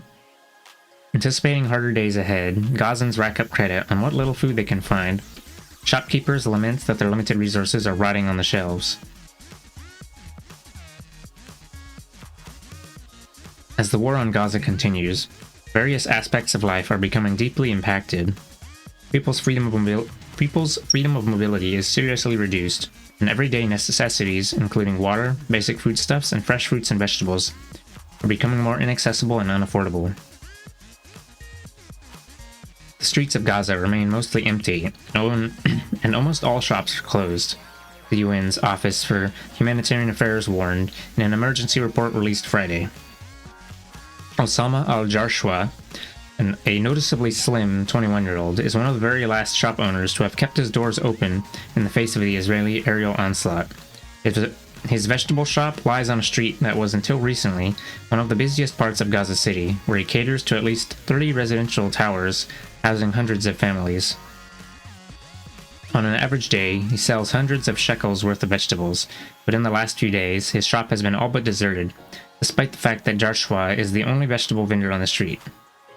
We're in a war. People are frightened to step outside to do grocery shopping, Jarshwa told the Middle East Eye. Abu Fawad, a 51-year-old working as a taxi driver, is one of the few brave shoppers to come into Jarshwa's store, but as father of 6 sons, he says that sitting at home with so many hungry mouths is just not an option. I want to get anything I can, from lentils to whatever is left, so that we can have a meal, says Fawad. He says it's lucky it's Ramadan, as this means he only needs to get enough for one family meal. At other times, he would need the usual 3 meals. Whatever it is, the prices are now outrageous, and I no longer get the fresh cucumbers that are planted a few hundred meters from here, he told MEE. Behind him, there are several agricultural houses, but with Israeli drones and jets, it requires an iron will to go out into the open and pick what might be right in front of your nose, infecting the whole chain. And it is not just shoppers and shopkeepers who are feeling the pain. Almost the whole agricultural industry and supply chain have been broken by the ongoing hostilities. From the farmers whose land and produce is being bombed by Israel, to the customers who hesitate to shop, and the tens of thousands of Hamas/Palestinian Authority employees who are still waiting to be paid for months of work. Everyone is having a hard time paying their bills and buying food and gas. As the constant barrage of Israeli F-16 cruise missiles continues, the banks remain closed. During Israeli wars against Palestinians, most Palestinian banks and official organizations remain shut, which means a total halt to family activities. This is what Gaza economists see as a deliberate obstacle laid down to sabotage Gaza's economy and public services and to disrupt family routines. The Ramadan and Eid season is already dying, as our market usually relies on seasonal goods that are needed by the population, says Maher Tabah, a Gaza economist and public affairs officer at the Palestinian Chamber of Commerce. Tabah believes that even if the border crossings into Israel or Egypt are opened soon, many perishable foodstuffs, such as dairy products, will be expired by the time they arrive at the markets. Another vital product that relies on daily bank transfers is fuel. If there is no transfer, then no fuel will come, says Tabah. That leads to something, then it leads to a further recession of the Palestinian economy. A businessman dealing with Israeli merchants who wish to remain anonymous said, "We are not in the luxurious position to order from Israeli merchants without payments. Without payment, there are no supplies coming through, meaning that my ability to import basic products like milk is jeopardized." Israeli service providers don't care about wars. They want payment in advance before they deliver. If milk for our children runs out in the coming days, we will have more of a crisis, he adds. Runaway inflation. After days of bombardment, all products are now scarce in Gaza. Farmers dare not harvest their crops for fear of being targeted by Israeli missiles, which are ravaging large swaths of agricultural land, as well as urban residential areas. The Interior Ministry announced that damage was estimated at around 2.5 million in Gaza's agricultural sector alone, but the worst may be yet to come. Back in 2012, when Israel launched what, by all accounts, was a smaller action than the current Operation Protective Edge, some $20 million worth of damage was inflicted on Gaza's farmland, according to the Palestinian Agricultural Relief Committees. Joshua says scarcity has pushed up prices in just a few days, wreaking havoc on a civilian population that was already hard hit by unemployment, which creeped up toward 40% in February. You know, when you get 10% unemployment in the United States, they feel like, oh my god, unemployment at record highs. And then they're hitting 40% over here.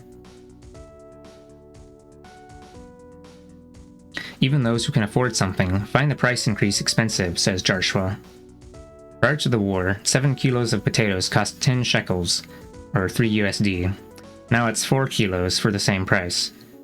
Onions were 8 kilos for 10 shekels, or 3 USD, now it's down to 5 kilos, he says.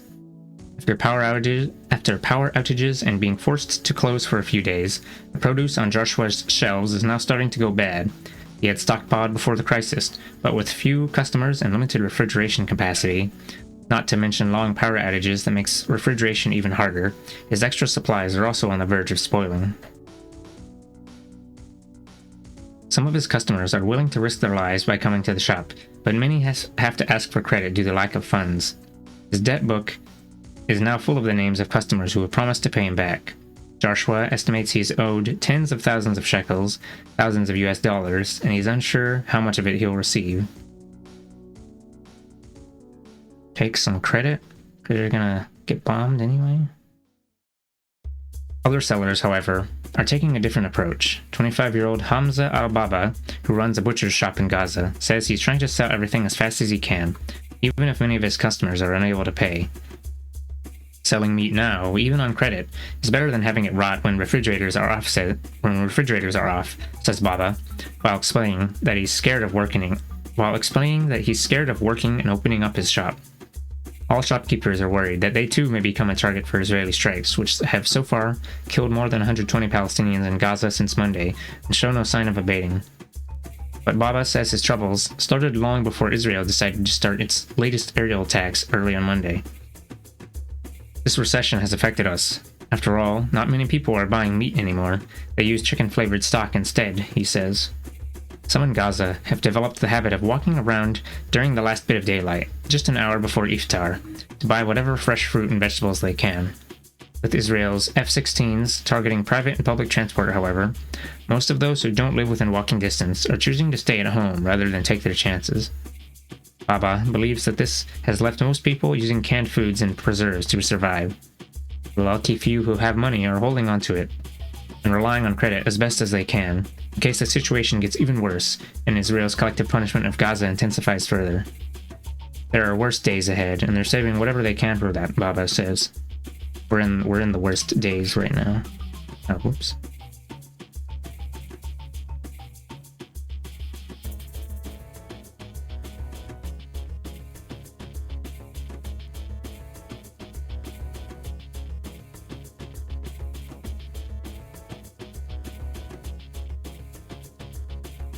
Israeli jets destroying Gaza water and sewage systems. Officials. Health crisis looming as health crisis is looming and Israeli attacks accused of targeting already fragile water and sewage infrastructure. Israel's Gaza offensive, which by its sixth day has claimed at least 145 lives, including 28 children, and has injured as many as 1,000 people, threatens to bring an even deeper humanitarian disaster to the area, with vital water and sewage systems being destroyed by Israeli airstrikes. TBH, reading these numbers and then thinking about the recent numbers, I think anytime I read out a number, you can just multiply it in your head by 5 or something, and then it'll be that much more fucked up and even.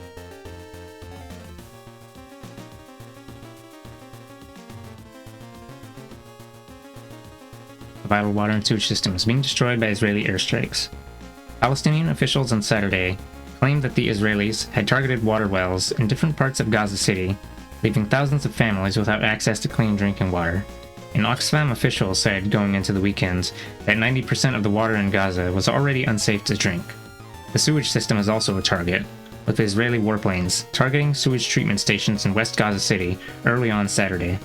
The areas most affected are Shati refugee camp, Tal al-Hawa, Sheikh el-Ejlin, and most western districts, according to Said al-Din Atbash, head of water facilities at Gaza municipality. Atbash told reporters in Gaza City that Israel is deliberately targeting the wells. Warplanes have targeted 2 wells directly, one near Al-Maqsi area, a densely populated area with residential tower blocks, another in Al-Zaytun, both used by 7,000 inhabitants, he said.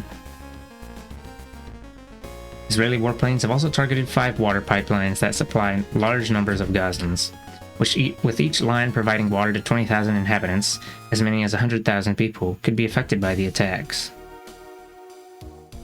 The latest damage to vital infrastructure is further straining the Palestinian health system, and the World Health Organization has already appealed for $60 million to help prevent its collapse.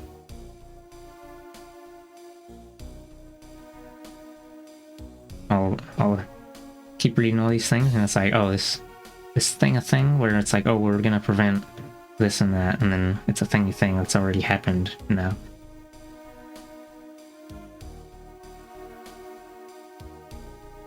Collapse. Well, Gaza municipality estimates the damage to each of the water wells at $150,000. The cost to the civilian population could well be higher, forcing families to try and stockpile expensive and scarce drinking water. Services are now struggling to cope, and the insecurity is making it difficult to deliver aid, Oxfam County Director Nishant Pandey said last week, as Christian Today reported on Friday. Oxfam's partners have had to suspend efforts to chlorinate water supplies in Gaza because of the ongoing violence, despite 90% of water in Gaza already considered unsafe to drink. Surviving infrastructure faces another threat. Oxfam fears that water pumps and sewage plants could stop functioning within days because of severe shortages of fuel. Shati refugee camp in northern Gaza is among the worst affected areas, home to Ismail Haniyeh, who until last month exercised prime ministerial authority in Gaza. The camp is seen as a valuable target and has been hit at least once by Israeli F-16s, local eyewitnesses said. Atbash said repairs to the waterline will require a period of calm, and until then, about 70,000 residents will be deprived of water in the refugee camp. Gaza municipality sees the Israeli attack on the water and sewage systems as collective punishment of the Palestinian people. Under international law, targeting of civilian water supplies is classified as a war crime, Atbash said. The Israeli occupation's fighter jets targeted a sewage station holding 25,000 cubic meters of untreated sewage, pumped in from 4 areas daily. The latest attacks are exacerbating an already critical sewage situation. The New York Times reported last year that 13 sewage stations in the Gaza Strip were either overflowing or close to overflowing, and 3.5 million cubic feet of raw sewage was finding its way to the Mediterranean Sea on a daily basis.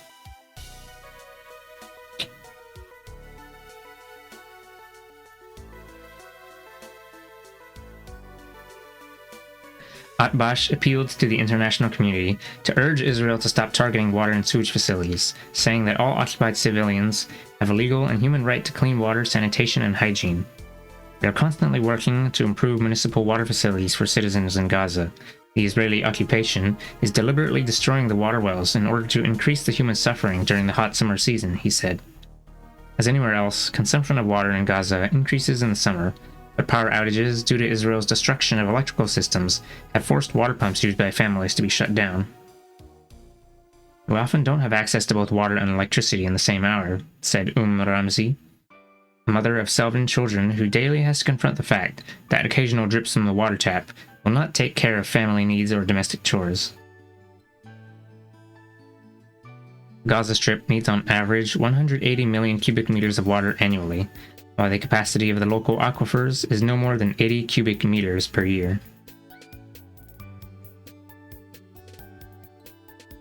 Wow.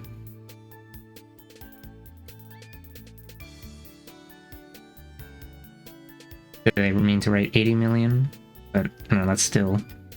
Okay.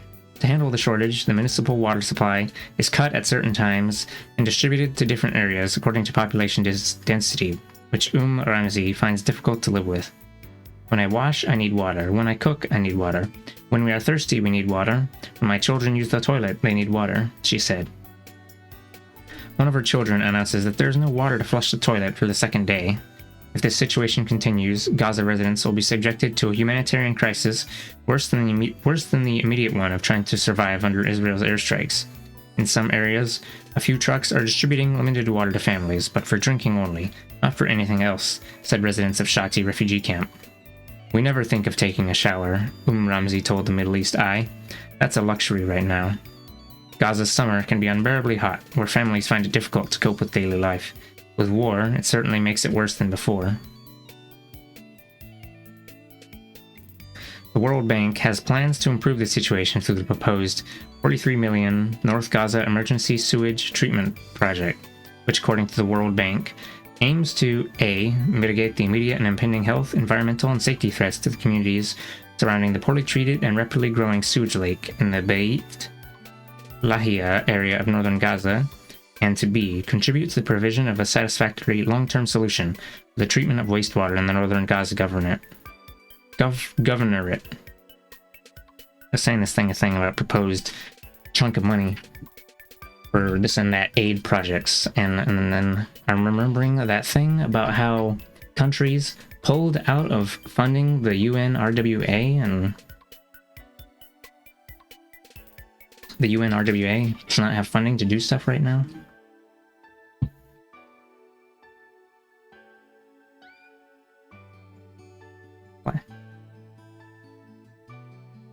However, no funding has yet been committed to the project, and with everything in Gaza on hold while the Israeli military operation continues, it looks as though things are set to get worse before they get better. Get worse? Like get really worse? Like get really, really worse?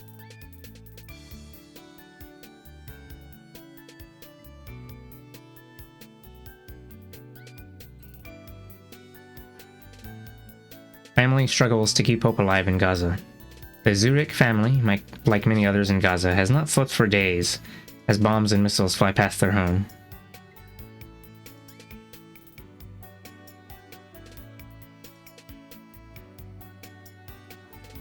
Gaza City. I'm so scared that this bombing is going to hit me, says 11-year-old Dina Zurich, who no longer bear to stay in her own bed and runs over to her mom and dad. Get blown up while being with your parents instead of by yourself.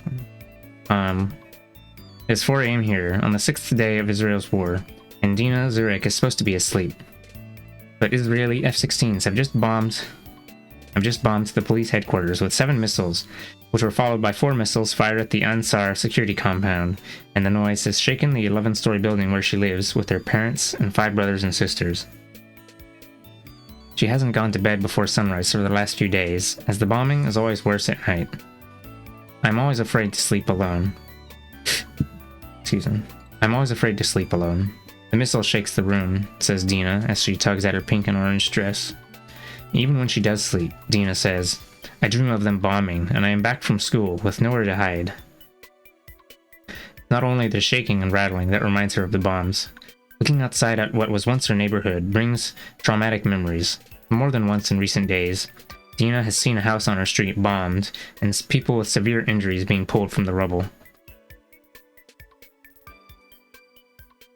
Dina and her brothers and sisters cannot go outside to play anymore, and even the television does not provide reprieve from the conflict. While not long ago she watched Tawar Al-Jannah, a popular children's channel in the Middle East, the television now only shows the news, where she sees images of children like her being brought to hospitals bleeding, injured, or worse. Her parents, just like countless others across Gaza, cannot bear to switch off the news as they desperately try and find out what is going on around them. All my friends in the building and school only talk about the bombing and what they see on TV, says Dina. Nor is there any indication that Dina will sleep any better tonight. Gaza is about to enter the 7th day of airstrikes, which have already killed more than 167 people in Gaza and left about 1,200 injured. According to the United Nations, the majority of these have been civilians, with women and children also getting caught in the crossfire, or in the fire. Bomb strike. When an airstrike hits nearby, Dina immediately runs into her mom and dad's arms. She and her younger sister, Ala, who both like pink and wear the same dresses, cling to their mother, hugging her legs tight. But while their mother Lena puts on a brave face, she, too, is terrified of the bombs.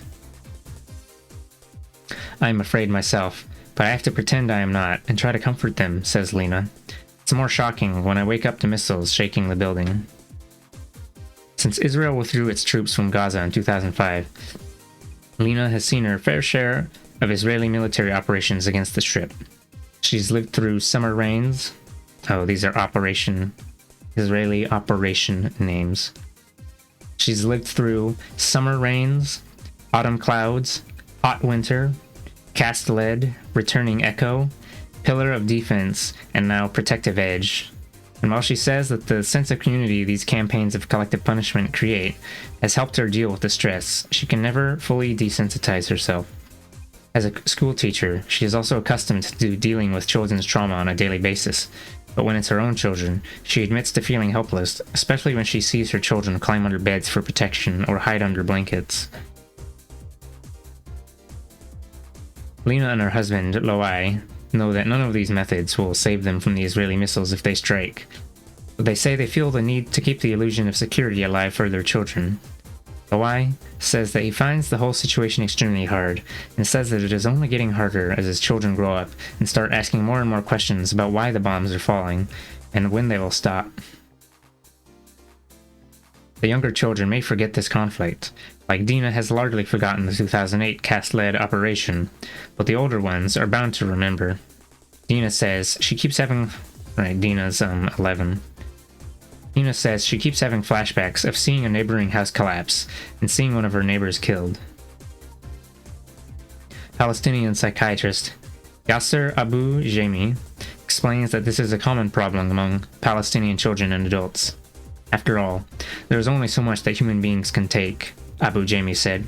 Constant bombing is damaging to human beings.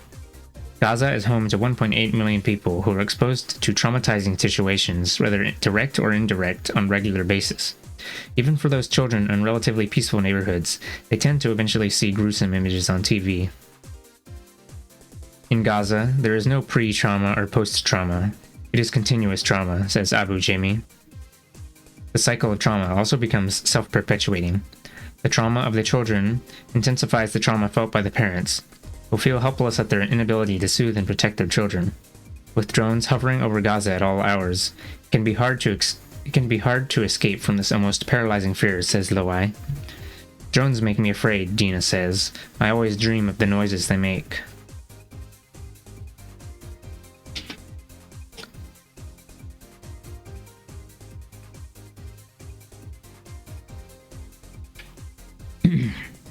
Family separation. Family gatherings and religious occasions, like Ramadan, often serve as a welcome distraction from the otherwise harsh security and economic conditions experienced in Gaza. But this year, even the holy month that Dina has been looking forward to has been destroyed. During Ramadan, Palestinian families often exchange family visits with all their relatives. It's seen as part of their Islamic duty, although Dina has always viewed it as a fun occasion to see all her cousins. I like to be with my cousins who are the same age as me, but now because of the bombing, we can't do it, she says. Her father used to bring all of the family in the car and drive to see relatives in Gaza 3 or 4 times a week. Even this small luxury is out of reach for many in Gaza, but for Lena and Loai, 2 middle-class teachers, it was a welcome routine. The recent confinement and inability to get out and move around has left the Zurich family feeling trapped and claustrophobic. Let's skip this track. French. Mother and daughters alike are itching to go outside, but know the tales of so many who have been killed in the last few days that they dread stepping out of the front door. This wouldn't be so bad if we knew we were safe inside, explains Lena, but the worst part is that we all really know that we are not. Dina compensates for her elective confinement by staring at the city from her large window. The view gives little comfort. The scars of war are everywhere to be seen. Even as the bombs stop falling, their hiss is replaced by the wailing of ambulance sirens, which eventually give way to the sound of bombs and drones once again. They prevent her from sleeping and thinking of happier times. Yeah, we're not even 1/6 of the way through. There's so many more of these snippets.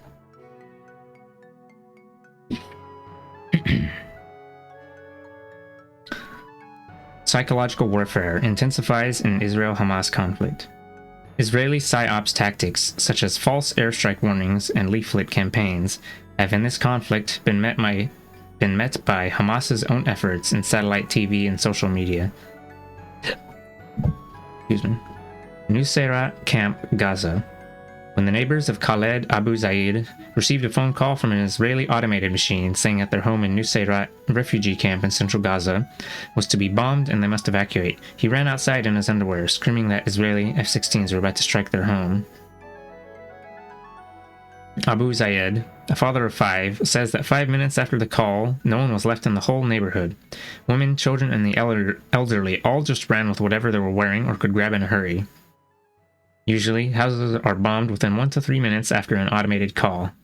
But in this case, 38-year-old Abu Zayed spent all night outside. His house was not attacked, and, after hours of waiting, his family and neighbors decided to take their chances and return home. Despite the anxiety and fear that sent him running into the night, Abu Zayed does not count himself lucky. His neighborhood was not spared by some kind of glitch in the Israeli operations, he says. Instead, he believes the call was a tactic intentionally meant to cause maximum impact without firing a single shot. This is psychological war, meant to terrorize and cause maximum collective fear by calling us at night, Abu Zayed told MEE. These kind of calls often impact entire cities at one time, causing residents to flee for fear that their homes will be leveled. Just this weekend, leaflets dropped by Israeli forces over northern Gaza informed residents to flee south or put their family at risk. Beware, the leaflet said. Gaza's Interior Ministry urged residents in northern Gaza to ignore the leaflets and stay put, even sending field workers to reassure civilians after such warnings. But many residents were too scared to stay, and an estimated 17,000 fled in less than 24 hours. Mohammed Tabsh, a political analyst who writes widely in Gaza, said Israel pursues these tactics to, quote, dismantle the Palestinian front by creating public opinion against the resistance. Abu Zayed says the 08 number, an Ashkelon-based phone number thought to belong to Israeli intelligence, calls Gazan phone numbers at random, sending a variety of threatening, pre-recorded messages, from requesting an evacuation to asking people to inform on Hamas operatives or disclose their whereabouts. Makes them anxious and paranoid, and if they become numb to respond to warnings, then real attack comes, get blown up, yeah.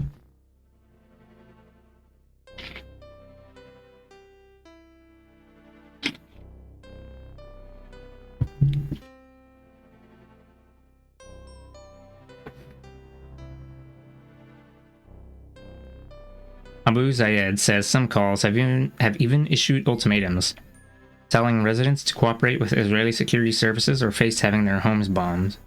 Bombing attacks rarely follow, but the calls create fear and panic nonetheless.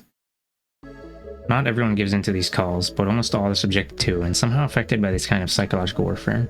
Let's get this track, dude. Crunched him.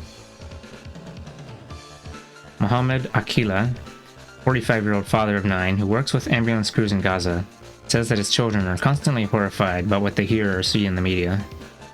Psychological warfare has a greater effect on my family than physical attacks, Akila says. The constant humming of drones is a psychological war affecting children and adults alike. Hamas hits back. Phone calls and leaflets aren't the only Israeli tactics. Last year, Israeli Prime Minister Benjamin Netanyahu's office reportedly offered students scholarships to Israeli universities. If they would post pro-Israel messages on social media networks. This followed a media bunker set up during Israel's offensive on Gaza in 2012, with hundreds of young Israeli volunteers posting updates to social media sites with Israeli points of view.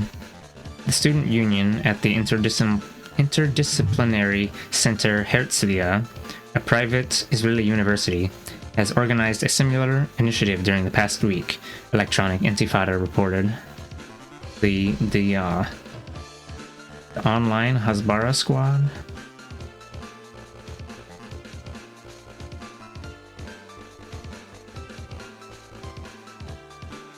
Over the years, Hamas, much like the civilians it rules over, has been subjected to this form of Israeli warfare. But Hamas is learning, in what analysts call an unprecedented move. Over the course of Operation Protective Edge, Hamas has adopted Israeli tactics, including using its satellite channel Al-Aqsa to broadcast messages in Hebrew to warn Israelis that they will be attacked.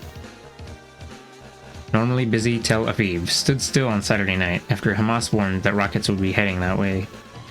Fatih Sabah, a Gaza analyst and columnist for London-based Al Hayat newspaper, told Middle East Eye that Hamas has focused on promoting its military power in order to replicate the kind of psychological warfare seen in Gaza over the years. The group has also reportedly set up a Hebrew language website that provides news, videos, and pictures of its activity and what is happening in Gaza. Hamas's military wing, the Izz al-Din al-Qassam brigades. Right, I'm gonna point this out real quick because on the TV, they always talk about Hamas and they say it's a terrorist group, but there's only one wing of it that actually does military operations, the Izz al-Din al-Qassam brigades, and then the rest is like they do like what government government stuff. I don't know. Administrative things. They mentioned a couple times earlier about Hamas employees not getting their wages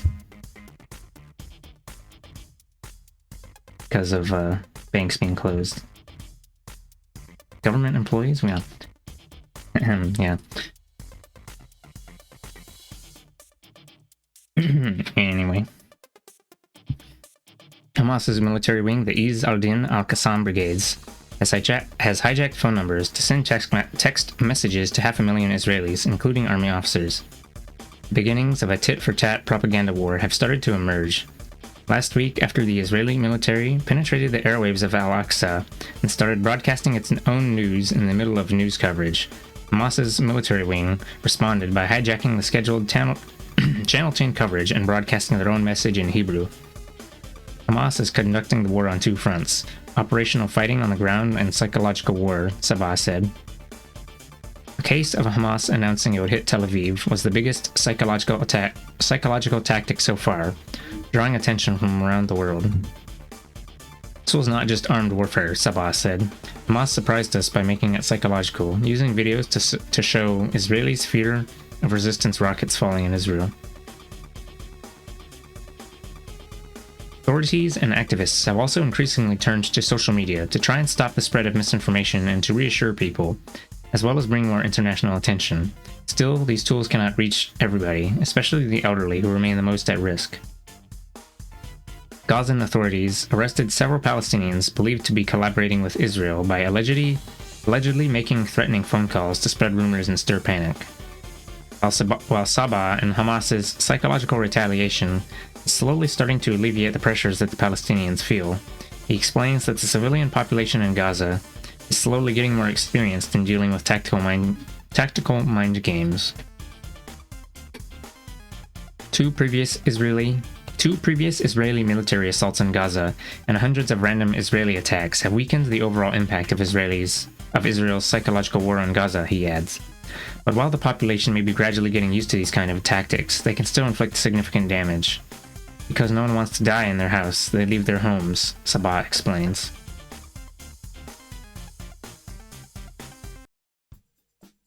Would it be fucked up if I went and ate food and we took a short break? Maybe.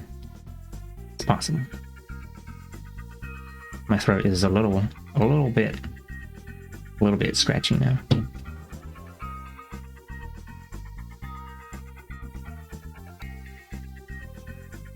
Alright, I'll go eat. So fucked up now. I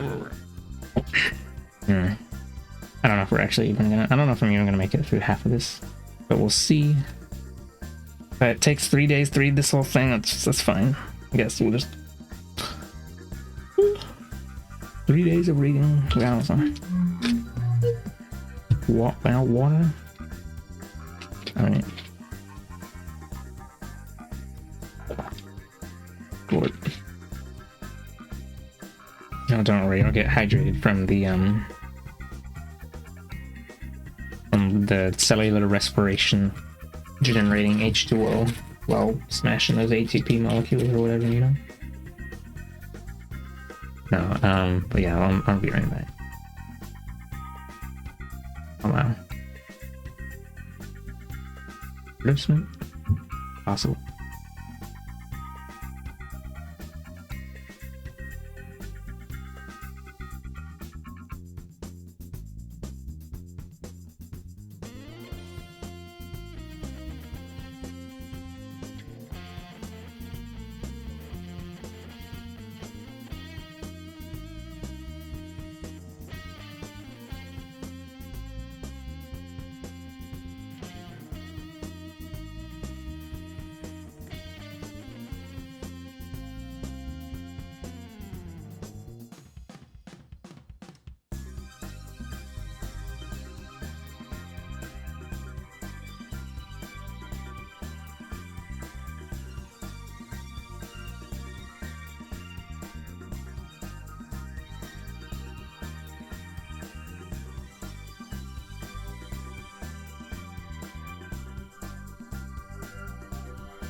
Lord. Excuse me. Made a thing post on Twitter when I was going live to read this thing, and usually at least one person clicks on it. But I posted it right after posting some other things on Twitter, and people clicked on those ones, and they didn't click on the go on live post, that read in a book post. But I'm gonna chalk it up to coincidence.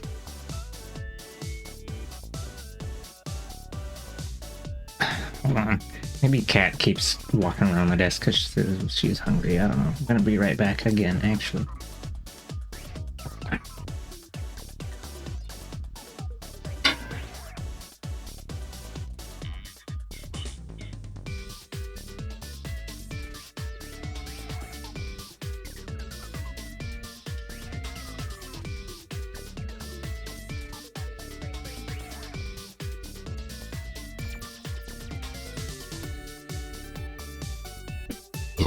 Excuse me.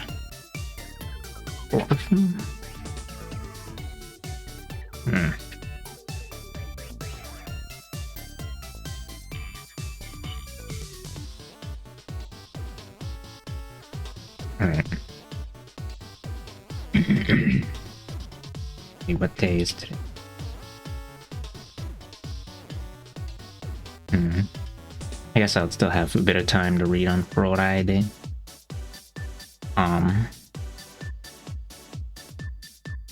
So maybe I can split it. 100 pages each day. We all fucked up. I suppose. Also, have a good lurk, Nikua, even though you're not here to hear this or whatever. Taking the 6 p.m. pills attention because work made you sad and you forgot. I should probably get ready for bed now that there's going to be daily meetings. Mayhaps. Daily meetings? Did they see you? They caught you playing video games? No.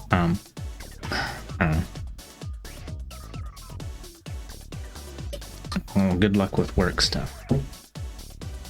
Good luck escaping the grasp of video games for at least 30 seconds. Why do I have Fire Pack open?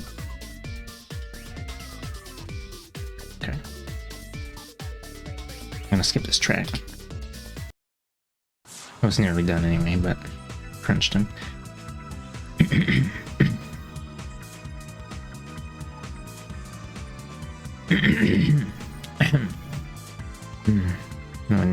Right after eating, the like saliva mucus production gets ramped up and it makes it hard to read because I keep having to clear my throat. Okay.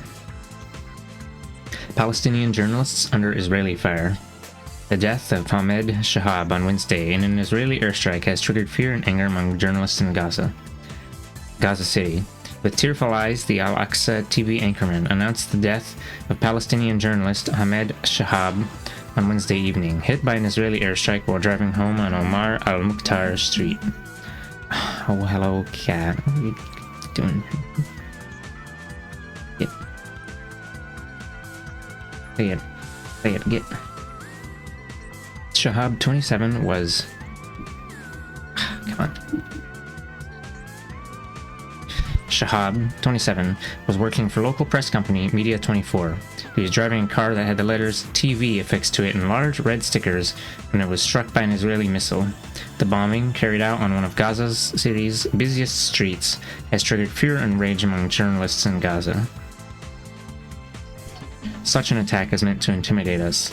Israel has no bank of targets anymore except civilians and journalists, Abed Afifi, a cameraman for the Beirut-based Al Mayadeen TV channel, told Al Jazeera.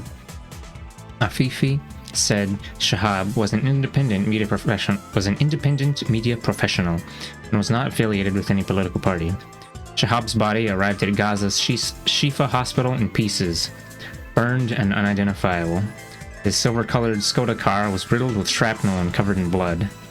Another 8 Palestinians were injured in the same attack.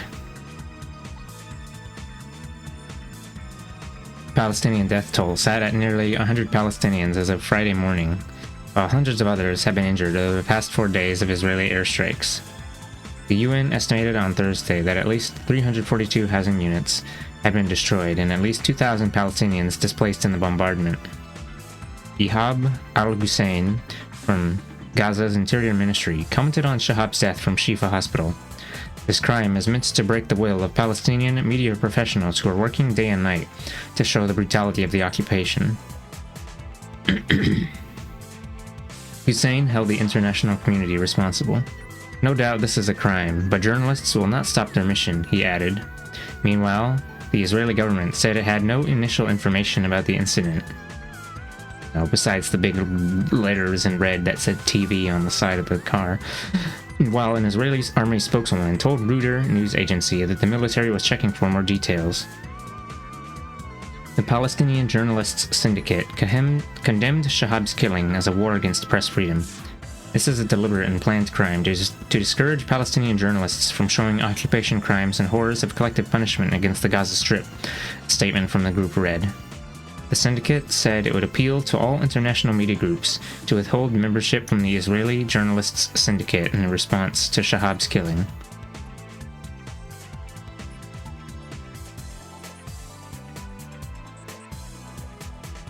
This isn't the first time Israel has allegedly targeted journalists in Gaza. In November 2012, the Israeli army carried out 4 separate strikes on Gaza-based media, killing 2 cameramen, injuring at least 10 other media workers, and damaging 4 media offices. Israeli government spokesperson Mark Regev justified the bombings at the time, saying that the people targeted were not legitimate journalists. But Human Rights Watch said that the Israel airstrikes had violated the laws of war. Journalists who praise Hamas and TV stations that applaud attacks on Israel may be propagandists, but that does not make them legitimate targets under the laws of war, said Sarah Lee Whitson, Middle East Director at HRW. Most recently, on July 8th, Reporters Without Borders accused Israel of preventing journalists from reporting on the upsurge of violence and arrests in the occupied West Bank, East Jerusalem, and inside Israel.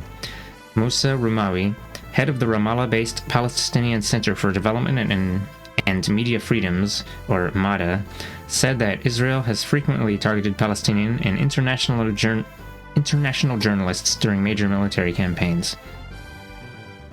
The purpose, Roumawi told Al Jazeera, is to silence media and to prevent the journalists from covering the crimes that are committed by Israel against the Palestinian people. Without pressure from international civil society, Israel will continue to target journalists because they are behaving like a state above international law, Roumawi added. There is no pressure, and nothing that can stop them from continuing this policy.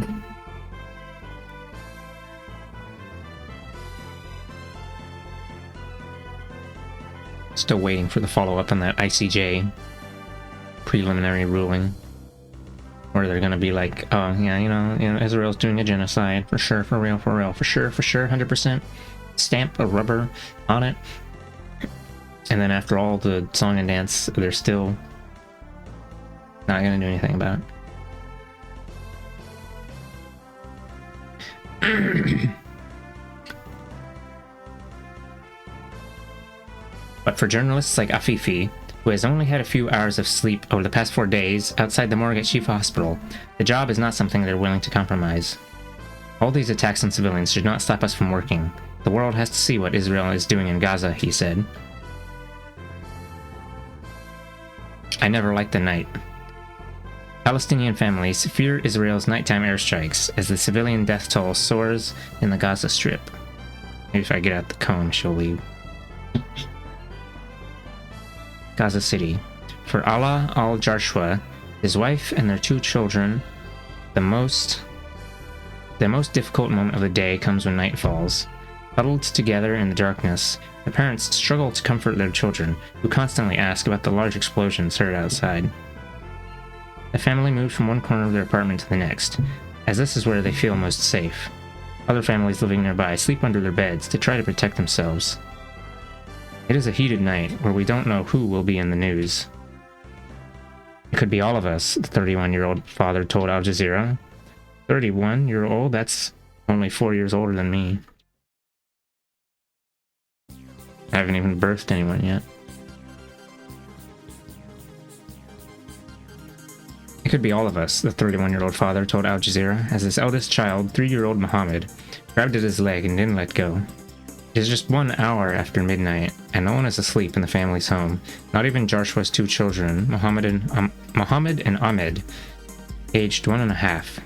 This has been the case for the past 5 days, since Israel's military offensive in Gaza began. "Dad, we are going to die," one of the children said, with tears in his eyes. The Joshua's home is just a few hundred meters from the house of a Hamas leader in Gaza, making the family more fearful than most that their home may be hit by an Israeli bomb.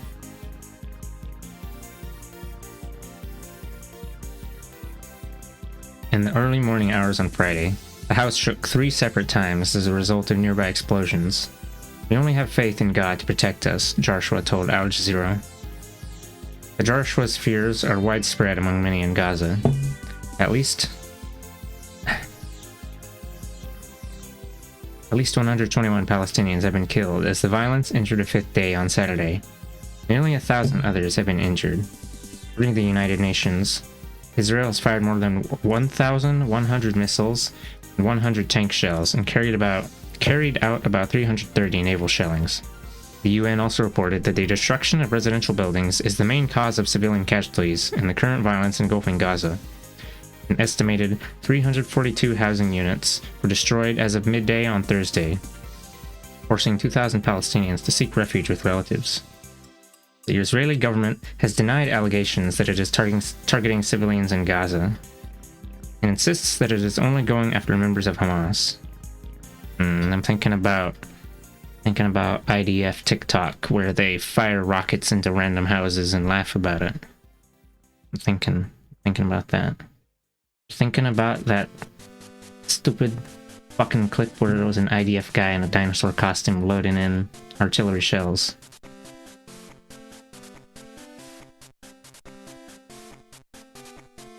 Denying the killing of civilians while their dumbass soldiers post their war crimes on social media? It's more likely than you think.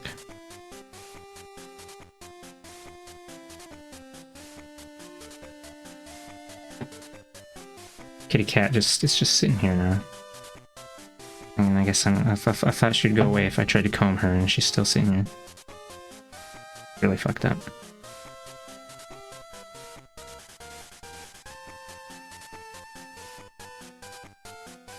Okay, these only going after members of Hamas. The Israeli military also implied that civilian homes in Gaza serve military purposes, and wrote on social media that its soldiers target them for a reason. For shits and giggles, I think. Israel targets Hamas terrorists and not innocent civilians. Benjamin Netanyahu, Israel's prime minister, said on Tuesday, Hamas bears full responsibility for any harm that comes to Israeli and Palestinian civilians alike. The UN estimates that 77% of all deaths so far in Gaza have been civilian casualties. Navi Pillay, the UN human rights chief, expressed concern on Friday over the mounting civilian death toll. "We have received deeply disturbing reports that many of the civilian casualties, including of children, occurred as a result of strikes on homes," Pillay said in a statement. Such reports raise serious doubts about whether the Israeli strikes have been in accordance with international humanitarian law and international human rights law. But Cat just stood up and blocked all the rest of the screen. She was only blocking half of it before. Get your ass out of here. Cat destroyed. With electricity outages usually lasting between 12 and 16 hours each day, families don't have access to much information about where the airstrikes are taking place. Power outages also impact people's ability to share Ramadan meals, with many forced to eat whatever they can find, often in the dark. It is only in the daylight that we can live. I've never liked nights during Israeli wars, whether we're being bombed by F-16s or Palestinian rockets are fired from nearby. We are afraid, as the noise is too loud, Joshua told Al Jazeera. This has left families in Gaza spending every night fearing where and when the next airstrike will hit. Israeli shrapnel never discriminates, says Joshua, as his wife and children cried. For this reason, I've never liked the night. It reminds me of how vulnerable we are in this unprotected home.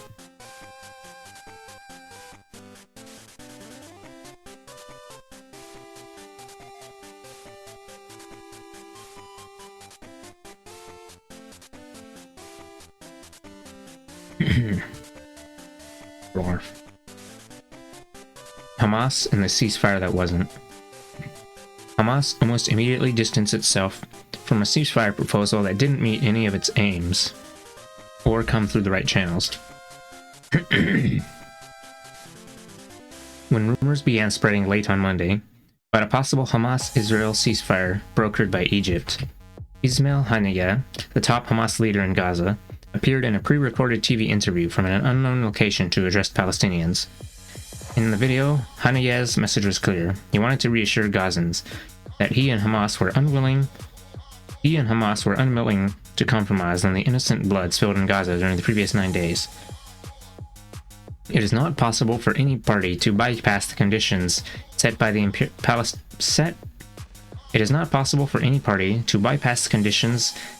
Palestinian resistance to implement a period of calm, he said in the clip. Hamas has since said that it didn't see the ceasefire draft until after it was made public. This suggested to Hamas that the ceasefire proposal was more a media ploy than a true political initiative to end the conflict. Yeah, that's like when you don't get told that you're fired from the shebangadang, and then someone else tells you about the public post that wasn't sent to you at all. And, well, we want to stop the aggression on our people, but the problem is the realities of Gaza, such as the starvation siege, the closure of borders, the humiliation of people, Haniyeh said. There appears to have been a consensus between Hamas and the Qassam brigades, its military wing, on the Egyptian proposal. The Qassam brigades gave a press statement on Tuesday at 4 a.m., saying it was not worth the ink it was written with. The Qassam brigades dismissed any talk of a ceasefire, saying its battle with the enemy will increase in ferocity and intensity. A way forward? All Palestinian factions appear to agree on the ceasefire conditions they would accept: the lifting of the siege on Gaza, prisoner releases, an end to Israeli attacks, and a halt to any Israeli disruption of plans for a Palestinian unity government. On Tuesday, Khaled al-Batsh, the senior leader of Islamic Jihad, told reporters in Gaza City that there was nothing new in his group's position, although he added that his movement appreciates the role Egypt plays. As far as calming down, there have been communications, but it has not reached the desired level. Initiatives should not come through the media, but through the known channels of communications of the factions and resistance leaders. The Palestinian Resistance Committee's position is the same as that of Hamas, with spokesman Abu Mujahed telling journalists, "We have not received any initiative, and for us there is no ceasefire or calming measures." Under the Egyptian proposal, hostilities would de-escalate at 9 a.m., 6 a.m. GMT, before a full ceasefire 12 hours later if all parties agreed. However, Israeli airstrike continued in different parts of Gaza. The first targeted a residential tower in Sheikh Zayed, leaving 4 people injured, according to medical sources. Later at noon on Tuesday, several airstrikes continued in different parts of Gaza. The heaviest strikes were in West Gaza City and Asda Entertainment City and Khan Yunis. At press time, the death toll stood at 193 killed and 1,400 injured over the past 9 days of attacks. The UN has estimated that 77% of these are civilians. It is likely that communication channels have established between Palestinian resistance leaders and Egyptian intelligence. It is only through these channels that Hamas could convince Islamic Jihad and the Palestinian Resistance Committee to accept an offer. However, it does not appear that any of the 3 parties is willing to compromise on the conditions agreed upon by the Palestinian resistance factions.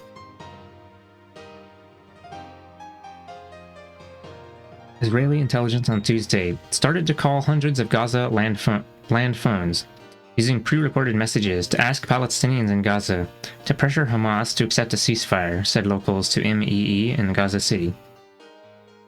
Still, political analyst Dr.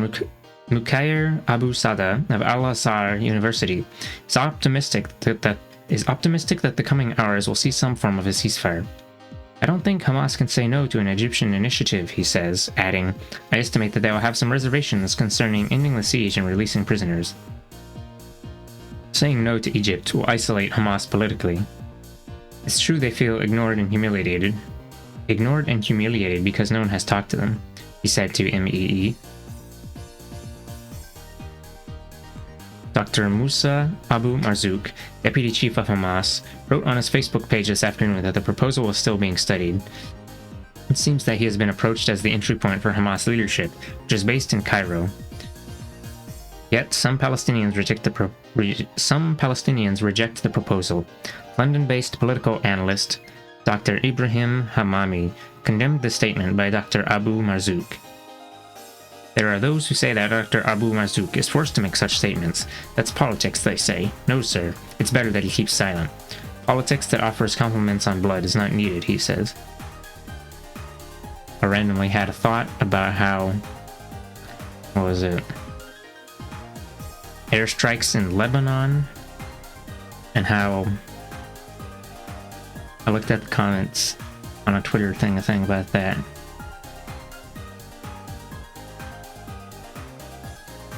And then it was like people were saying, well, it's because Hamas. And it's like Hamas is a spooky evil ghost that just, it's all just Hamas. Hello, Crep Moon. Welcome to here. Welcome to Book Hour.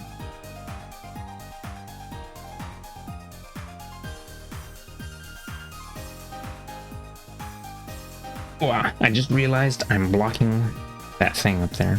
Oops.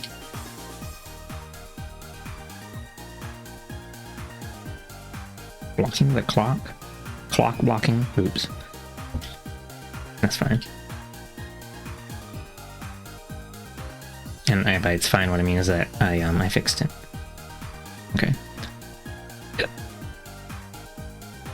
Excuse me.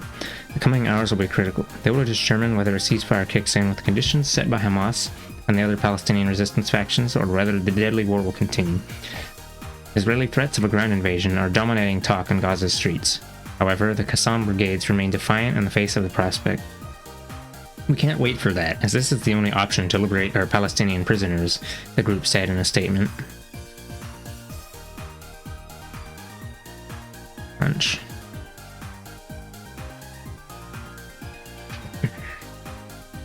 Palestinians fear no place is safe in Gaza. Locals furious over bombing of residential homes that Israel insists are military targets. Gaza City. Kader had less than 1 minute to evacuate his home. At 7 a.m. on Friday, the 55-year-old was sleeping under the staircase with his 5 children when he heard his neighbor scream, "Dr. Kader, evacuate! They are going to bomb my house!" That moment, Kader's 7-year-old son, Mohammed, tucked his tiny fingers into his father's trousers and froze, unable to move, quickly getting everyone out of bed. The family ran out of the yellow villa, which Kader spent years saving money to build and only moved into 2 years ago, just as the first Israeli missile, a warning shot, screeched by. We ran anywhere we could, away from the house, so as to not get hurt or killed, Kader recalled, his voice shaking. They crammed into the car and reached the top of the street before the second missile, fired from an Israeli F-16, hit the neighborhood. Kader's home was not the target, but his neighbor's house was. "My children are traumatized from the bombing. What did they do to deserve this?" asked Kader, a respected university professor of linguistics. His children, aged between 7 and 16, have yet to return to see the damage. The trauma is so immense that they fear coming back to their home, where we escaped by a miracle. I'll skip the rest of this track and I'm gonna krill him.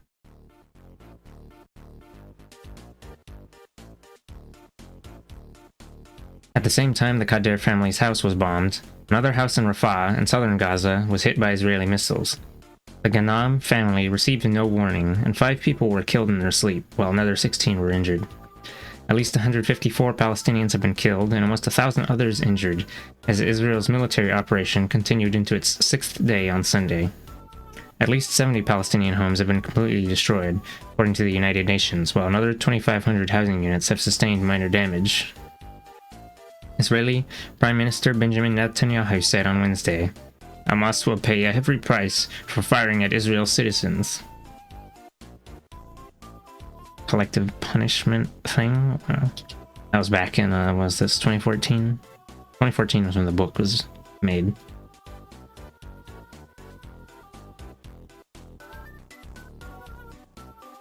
It It's the same old rag. Spooky ghost Hamas. And then we krilled everyone. Wow.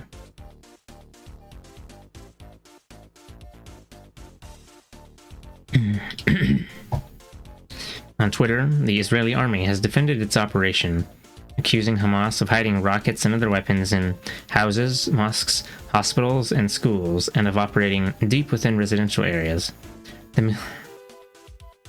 The military has argued that it has made efforts to minimize civilian casualties, but said that houses can be considered lawful military targets.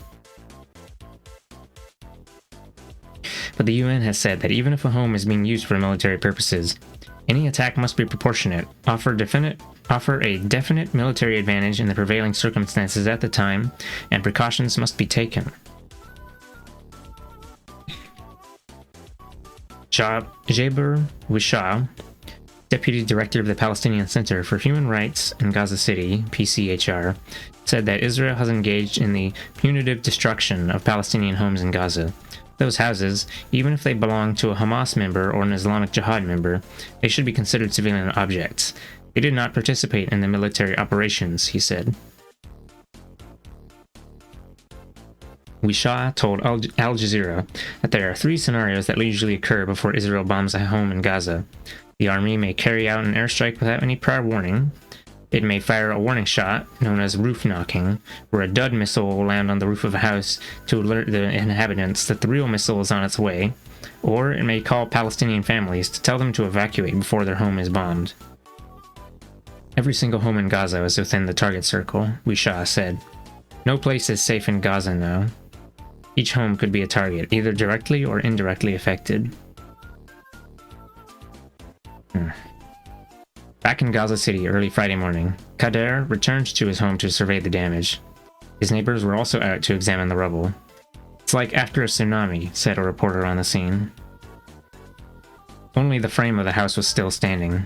Family's personal possessions were destroyed, furniture was broken, shrapnel littered the floors of every room, and not a single door or window was intact.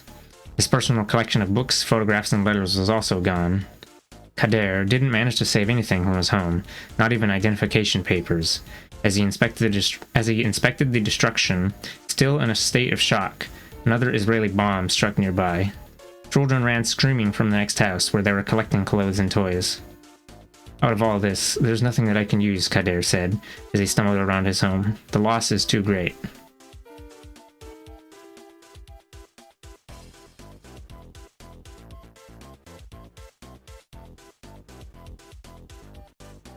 Gaza's school exam joy replaced by fear and loss. As Israel continues to pound the Gaza Strip, Palestinian children try to maintain a semblance of normalcy as they receive their exam results. Today, Palestinian headlines, newswires, tweets, and emails should have been dominated by the outpouring of cheer and goodwill about the successful completion of secondary school graduation exams in Gaza. Even though these celebrations take place under the very difficult conditions created by the Israeli blockade and Israel's policy of collective punishment, great effort is usually devoted to making this day special. Families get together and photos are taken. Families get together and photos are taken as balloons and confetti line schools and homes alike. This year, however, the festivities and headlines are nowhere to be seen. When the secondary school results, known as the Tajihi, were announced on Monday, the reception was tepid at best. Instead of the celebratory gunfire into the air with which some people used to welcome the test results, today people were taking cover from Israeli drones and missiles.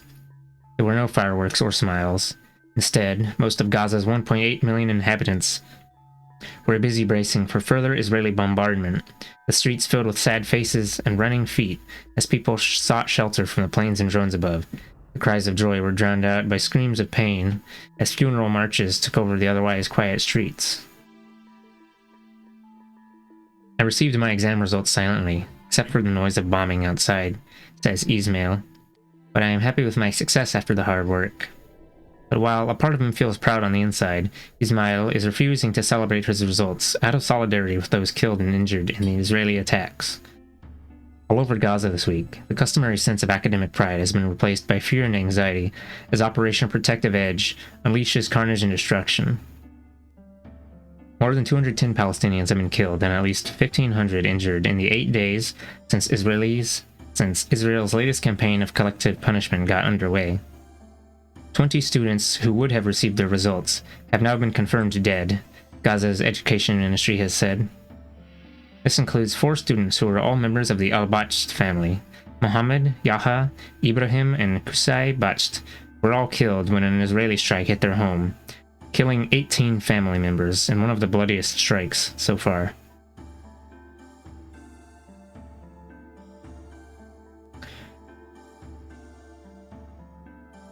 "63-year-old Numan Bacht, who survived the strike, can't help but think how his family was supposed to be honoring the success of its young academics. Instead, the family is left honoring their memories. The occupation has destroyed everything. The ground we walk on, the air we breathe, our family joy, our sleep and our children's lives," says Bacht, who dons a white jalabiya that sharply contrasts with his red bloodstains, his blue bruises, and the black stitches on his left eye where he was hit during the Israeli attack. The Israelis turn all joy into tragedy. Human beings have been left with no chance to enjoy their children's success after years of hard study for a better life. While so much of his family has perished, the elderly man is not alone in his pain and suffering, a fact that still manages to bring a smile to his face despite his great loss. Many of his neighbors are mourning his loss alongside him. There is a universal feeling among those who have passed the exams, and those who have relatives who have passed the exams, that they will not celebrate out of solidarity with the bereaved. Ahmed Al-Kanu scored 99.3% on his exams, but after getting his marks, he refused to speak with the local media, which usually flocks to the homes of high-scoring students to cover their happy reactions. But while he has worked extremely hard, Kanu says he doesn't want to discuss his scores as long as Israel continues to drop missiles on an already besieged Gaza, massacring whole families in their homes. The joy he waited so long for can await some more, he explains. In every home, family, and neighborhood, they are injured, sick, and martyred, he says. How can we celebrate amid such pain? For now, we must silence the joy in our hearts. Palestine's education minister, Hala Shakshir, told reporters yesterday that 84,211 students completed their exams, with a pass rate average of 60.4 in the West Bank and Gaza. Meanwhile, Zakaria Al-Hur, the Director General of Gaza's education ministry, explained that Gaza will postpone announcing results properly until the end of the crisis. Excuse me. In Gaza, we decided not to publish results under these dreadful circumstances, although Ramallah decided to release the results, he told the Middle East Eye. I had taken calls from journalists, parents, and respected figures urging us to postpone announcements, he added. The exam results are online for students lucky enough to have electricity and an internet connection, but they are unable to do much with them. Some of our Gaza students who were killed scored top grades, but they were killed before knowing the result of their hard work. These results, however, do appear to have been removed by the Education Ministry, and the names and grades of students killed last week have not been published on the website. So, when tens of thousands of students would usually be running to Gaza's universities like Al-Azhar University, Islamic University, and Al-Aqsa University to sign up for courses that matched their grades, Gaza is a ghost town as people hide from ever-present drones and bombs. This year, there will be no colored ribbons, balloons, or sweets to congratulate Tajihi students. It's a Palestinian wedding, which Israel killed, Hur adds. Hamas growing in military stature, says analysts. An expert in Hamas affairs says the group's use of tunnels to launch incursions, its ability to repulse commando raids, and its use of powerful Gaza-manufactured rockets are signs of a growing military maturity. Gaza City. The strength projected by Hamas is based on the military potential of the movement, its capacity to employ force against the enemy. Both engineers and fighters from Hamas's military wing, the Izz al-Din al-Qassam brigades, have died over the years so the group could achieve its current military capacity. It has been a painful process of trial and error, analysts say. When Hamas was established in 1987, it plans to simply copy Israel's iconic submachine gun, the Uzi. Oh, that's an Israeli firearm? I didn't know that. Add it to the list of things I'm a hater of. No, I remember that the Desert Eagle, you know, that Hollywood gun, the Desert Eagle, that's an Israeli firearm. Israeli designed. Yeah. Actually, there's like few different guns that I've seen in like gamer shit. I don't know, it's mostly first person shooters really, but like I don't know.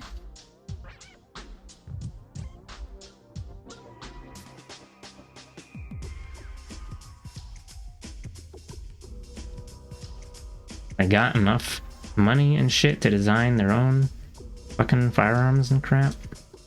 Usually it's like America out here doing that. Jeez, is whenever that money comes from. And okay, when it was established in 87, it planned to simply copy Israel's iconic submachine gun, the Uzi. Now it has M75 missiles with a range of about 80 kilometers that can reach further than Tel Aviv. Hamas's ability to repulse 2 Israeli Special Forces beach landings with air cover in the last week has not gone unnoticed internationally. Hamas also immobilized Israeli tanks and launched tunnel incursions, raising questions as to what capacity the military wing has developed since its defeat in Operation Cast Lead in 2008-09. The wars of 2008-09 and 2012 caused Hamas to mature. Now we see the introduction of newer rockets, said Ibrahim al-Madhoun, an expert in Hamas affairs. Its military capacity has improved in both quality and quantity, he told MEE.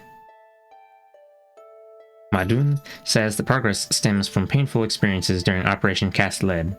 For instance, the Qassam Brigades has introduced new anti-tank missiles that are able to hit tanks from a further distance. The Russian tandem warhead can penetrate up to 900 millimeters of armor. This is unlike 2008 when P-7 and RPG-7 missiles failed from a shorter distance.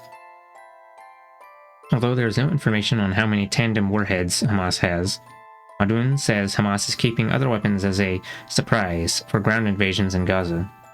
Inter-city tunnels are another factor providing Hamas with defensive tactics and an ability to surprise Israel, he says. Israel's military said on Thursday that it had fought back an incursion by Hamas under a heavily fortified border near Sufa kibbutz, but the Qassam Brigades said it had successfully completed a mission during the underground raid.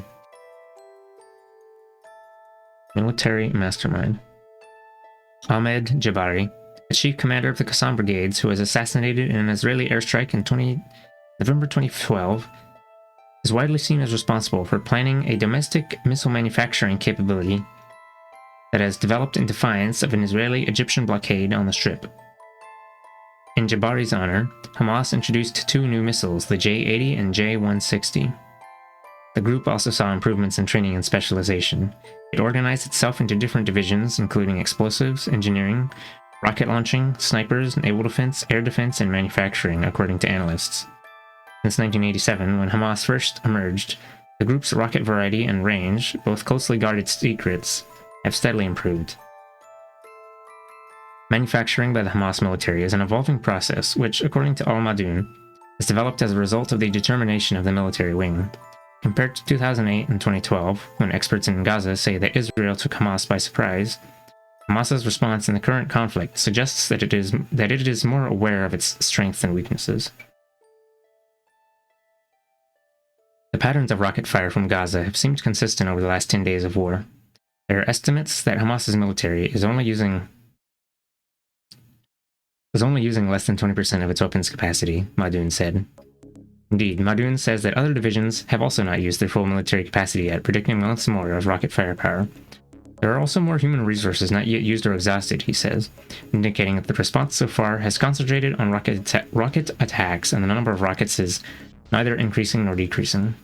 I believe that, in general, the Gaza resistance is not yet moving at full speed, he told MEE. During the past 10 days, Israel's strikes have killed 230 Palestinians and injured 1,700 Palestinians, the vast majority of them being civilians, mainly children and women, according to the United Nations.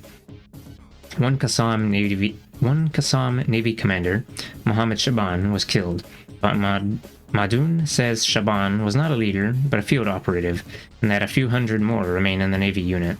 In the past, members of the Qassam brigades were killed either on the way to launch rockets or on the way back. Potential Israeli plans for a ground invasion in the coming days have been met with defiant statements from the Qassam brigades, which has said they favor this as the only option to liberate our Palestinian prisoners.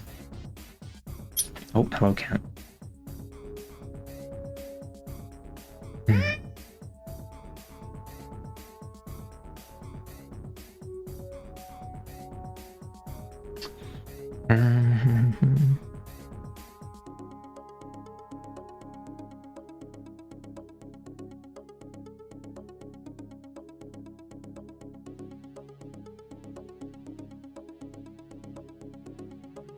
You can't. Okay.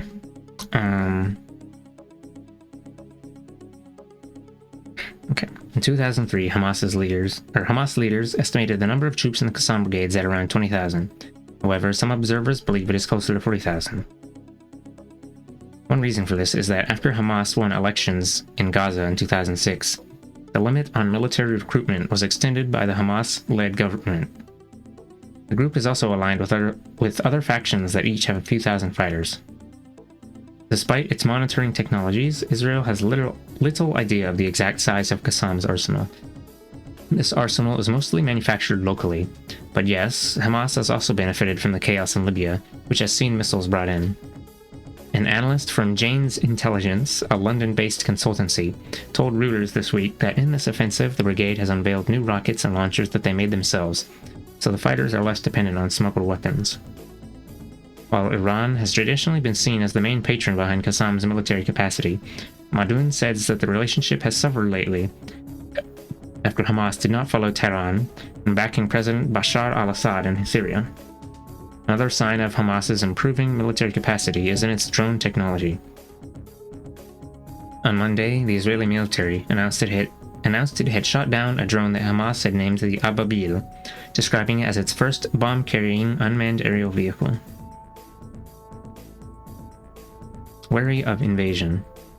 Madoun says that the use of the Kornet, a Russian anti-tank guided missile, 4 times by Hamas and Islamic Jihad, has made Israel think twice before launching a ground invasion that would lead to many casualties among Israeli troops. He adds that it would be wrong to underestimate Hamas's capacity to face Israel's troops. One useful tactic for Hamas is capturing Israeli soldiers, and it has proved itself more than capable of doing this, he adds. If it launches a ground invasion, Israel is likely to face not only Hamas's renewed military strength and camouflage capabilities, but also the potential for mass troop casualties and international criticism of its scorched earth tactics, said Madoun.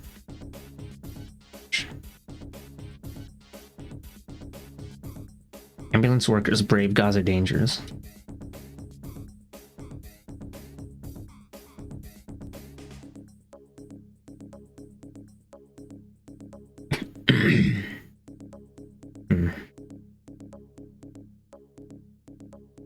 Paramedics, emergency responders, and ambulance drivers in Gaza City face great risks as they tend to the injured. Ibrahim Abouelkas is 8 hours into his 24-hour shift, and every minute is filled with new risks. Suddenly, the 35-year-old gets a signal from his colleague Saeed Zaineddin, the emergency operator, and the red and white ambulance is off again. There's not much talking on the way to the location, as Abouelkas says he is entering the unknown. Abouelkas and his driver use body language and gestures more than words. Within a few minutes, they're driving side by side with another ambulance, also headed to the city's Al Zaytun neighborhood. Abouelkas does not know what exactly to expect when he steps out of the van. The moment he arrives, people run toward him, screaming, "Ambulance, come here, come here!" People here expect another Israeli strike any minute, and they are frantically trying to evacuate the women and children. The ambulance driver quickly navigates through the crowd, lights flashing, to assist a number of residents that have been injured by an Israeli bomb. Usually we travel in ambulance pairs to the same location to assist as much as possible, says Abu Alkas, as the ambulance sirens wail. The injured are helped into the back of the ambulance, which then rushes towards Shifa Hospital. The moment it arrives, the operational rescue team opens the ambulance doors to offload the patients, who are taken on stretchers to reception and triage.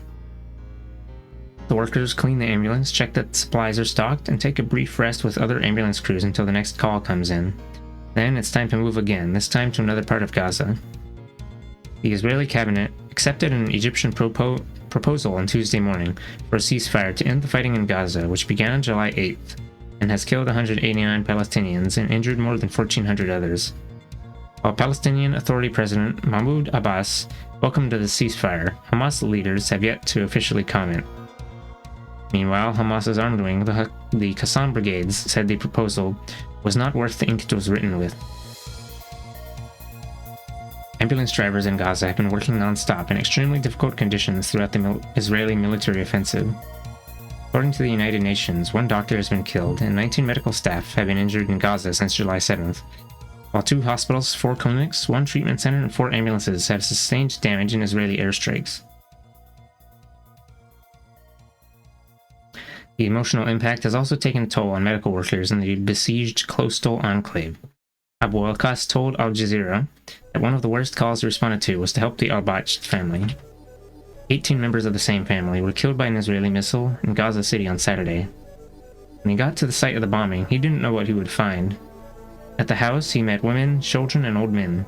Everyone was either screaming, crying, or silent, in shock. He said the most difficult part was collecting dismembered body parts to identify the dead and prepare them for burial. This was a terrible, emotional mission. We found all types of injuries, light and medium to critical, body parts blown off, amputated limbs, and other dead bodies, he said. For many days during the Israeli assault, the roads in Gaza City were empty as residents hid indoors. I have been afraid of bombing, but the fear of the unknown haunts me, Abu Alkas says, while holding a Quran and reciting prayers in the lulls between calls. Abu Alkas started this job in 2008. While he says his first months on the job were challenging, his colleagues now say he's become more experienced and he's able to deal with more. He's witnessed 3 major Israeli operations in the Gaza Strip: Operation Cast Lead in 2008 to 09, Operation Pillar of Defense in 2012, and the current escalation in July 2014. He says he has noticed a difference between the 3 wars.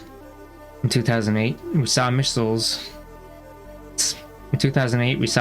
split flesh into chunks, missiles that burned the whole body and amputated limbs clean off like a surgeon. In today's attacks, we mostly find missiles that dissolve flesh into even smaller scraps. It's more violent, if that's possible. Attending to Gaza's injured isn't the only thing on Abu Alkas' mind. However, when he's working, his thoughts inevitably turn to his own family and his 5 children. The eldest is 12 and the youngest is only 1. His family lives in Al Zaytun, one of the worst hit areas in the recent Israeli bombing. As much as he worries about his wife and children, they also worry about him. When they see me on live TV carrying bodies, at least they know I'm alive, he says, as his operator informs him of another airstrike and more casualties.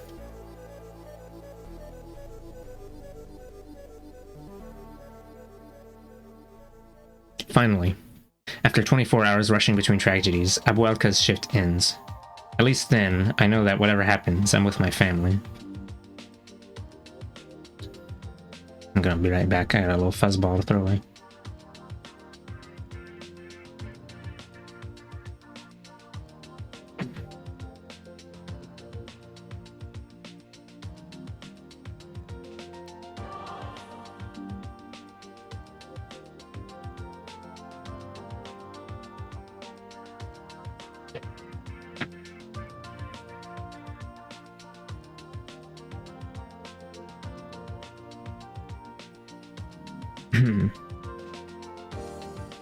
Kind of tired.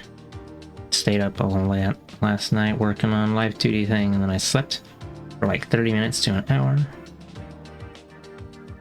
then I went to class and did a thing. And then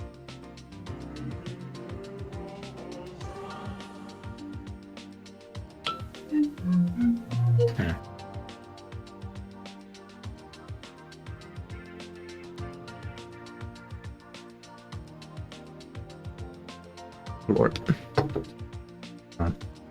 Thanks for the water and head pat, Sam.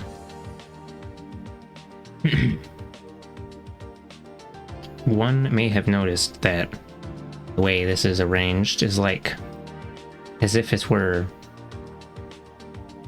articles on the news articles or something, which I guess makes sense because the guy is a journalist, but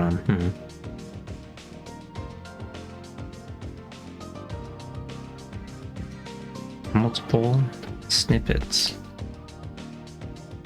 Not exactly what I was expecting, TBH, but fine. The cautious silence in Gaza between the noises of war. Gaza families scramble to bury their dead, console victims' families, and prepare for the next round of Israeli attacks. Gaza City. The cautious silence between the noises of war in Gaza was broken by car horns. In a span of 5... I guess since it's like that, it means, I don't have to explain a narrative thing or anything like that if someone just comes in. Cautious silence between the noises of war in Gaza was broken by car horns. Within a span of 5 hours, everyone rushed to shops, markets, and ATM machines for money, food, water, and other supplies. They also quickly checked on relatives and neighbors to get news.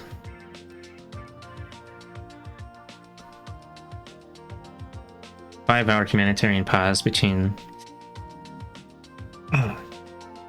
No.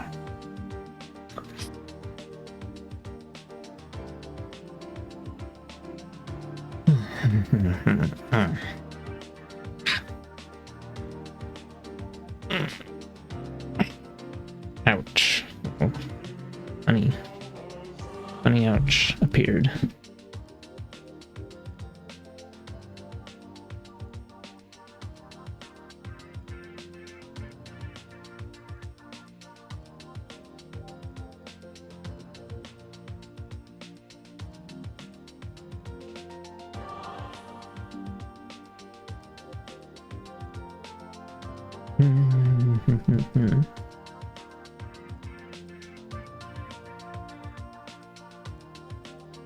Okay. In a span of 5 hours, everyone rushed to shops, markets, and ATM machines for money, food, water, and other supplies. They also quickly checked on relatives and neighbors to get news. 5-hour humanitarian pause between Israel and Hamas started in the Gaza Strip after 10 days of constant war. Israeli airstrikes and rocket attacks from Gaza continued until the short truce started at 10 a.m. local time, 7 a.m. GMT. Several Gaza journalists have taken this chance to check on their families. Some of the journalists have not seen their families at all over the past 10 days. The death toll is now 249 Palestinians killed and approximately 1,880 injured, says health official Dr. Ashraf Al-Qidra. The UN states that most of the casualties have been civilians.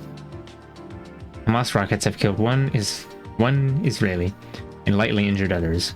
Usually, during a period of calm, Gaza's population first inspects the damage done, then tries to find injured people in the rubble and bury their dead before visiting the mourning tents to give condolences. A few minutes before the ceasefire began, an Israeli tank shell hit a house in southern Gaza, killing 3 people, said medical sources. A 5-hour ceasefire is not enough time for everyone to bury the dead, pay respects, and prepare for the next attacks, says 32-year-old Ashraf Al-Hello. Food and water supplies have become a top priority for families, and they are growing scarce as the attacks carry on. It's true, we are tired of this war, but we don't want to go back to the situation before this war either, he adds. Everyone is anxiously awaiting the man who sells chicken, so they can buy some and then get back home and take cover before the 5-hour truce ends. The truce has largely been respected by both sides. It was a moment when a thirsty population could get some water into their mouths, says Abu Ziad Hajj, a 61-year-old man, while standing in line wearing his white javellia. Gaza has experienced an immensely difficult 8 years under Israeli siege that can't and shouldn't last forever, he told MEE. He says that Israel is aware that its occupation and blockade are turning a whole population against it, fostering support for the growing Palestinian resistance. This was not the case a few years ago, as tens of thousands of Palestinian workers in Israel, of which he was one, were against harming Israeli nationals. Until this moment, I was against the idea, but when I am about to die and our appeals to the world fall on deaf ears, then I don't know what to do, he laments. Just then, the meat seller announces that his stocks are out and his supplier can't come because of the Israeli drones hovering over his chicken farm.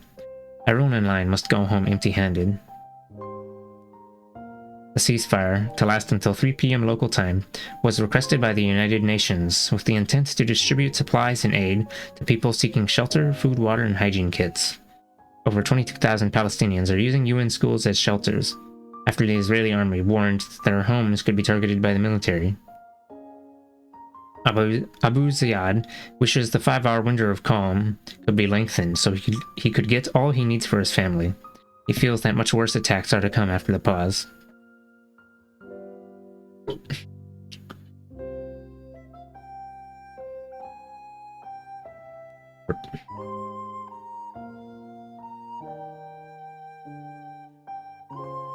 Ground invasion.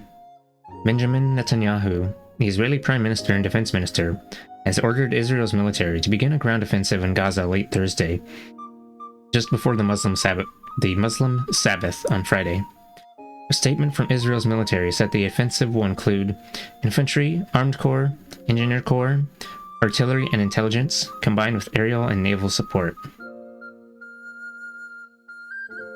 Israel transferred tens of thousands of troops to the Gaza border to begin the ground offensive in Gaza. The operation, which started late Thursday, killed several people, the first victim being a 3-month-old baby boy, Fares al-Tarabin.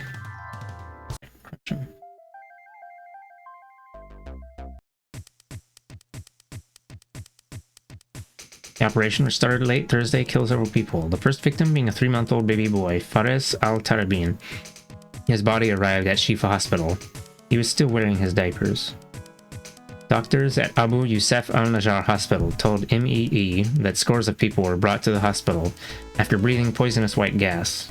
The patients were unable to breathe, and doctors are unable to treat them, not knowing what kind of gas was used. People who breathed the gas screamed uncontrollably and were difficult to restrain. The Palestinian Health Ministry appealed to international groups to help deal with the crisis and help in identifying the kind of gas that was used in the first hour of the ground invasion. The United Nations says at least 1,370 homes have been destroyed in Gaza, and more than 22,000 people have been displaced in the recent hostilities. The ground invasion is expected to increase the number of displaced families in the days to come.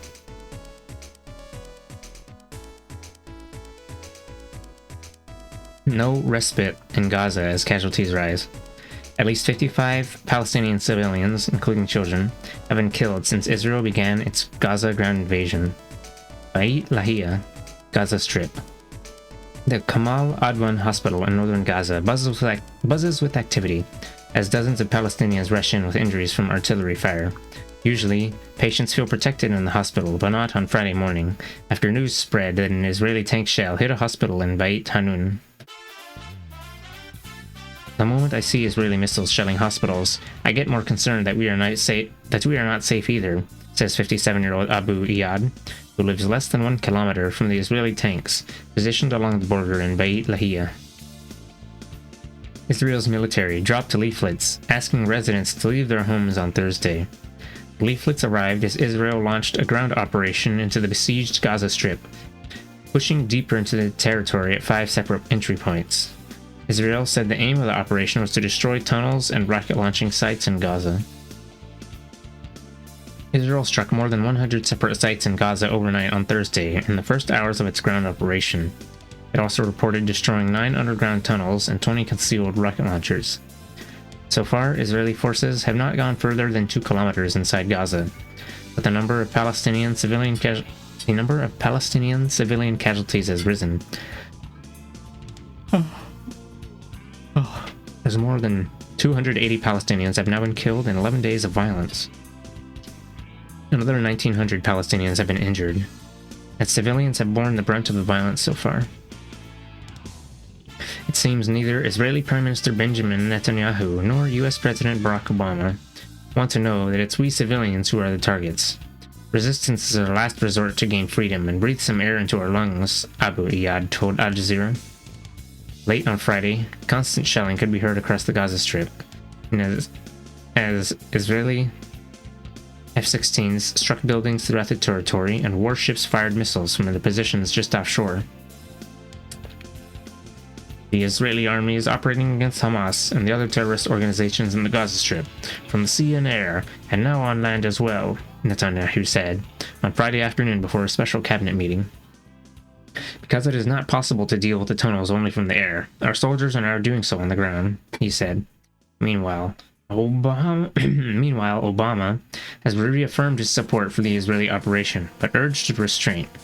No nation should accept rockets being fired into its borders or No nation should accept rockets being fired into its borders or terrorists tunneling into its territory, Obama said, according to the Associated Press New J's and She's.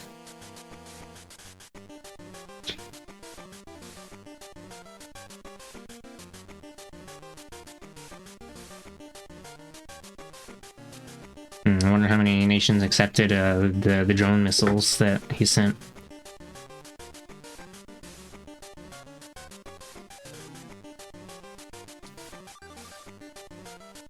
Barack drone strike Obama? Yeah, okay.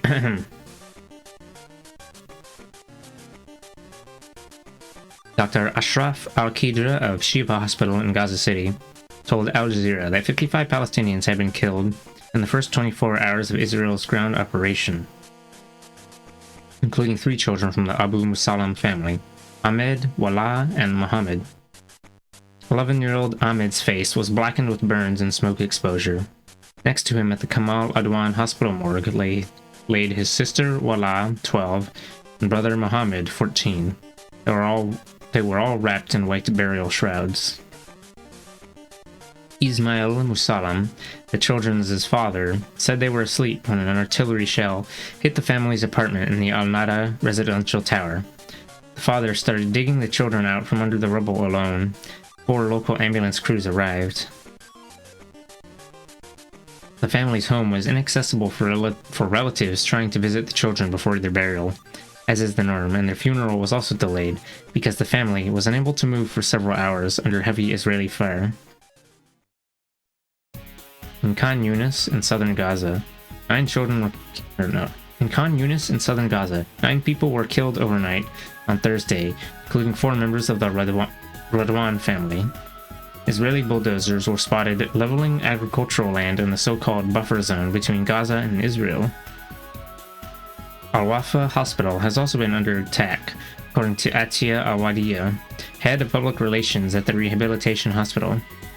Israel continues to bomb to force doctors to evacuate, Al-Wadiya told Al Jazeera, explaining that hospital staff moved 18 seriously wounded patients to another facility, fearing they would be hit by an Israeli strike.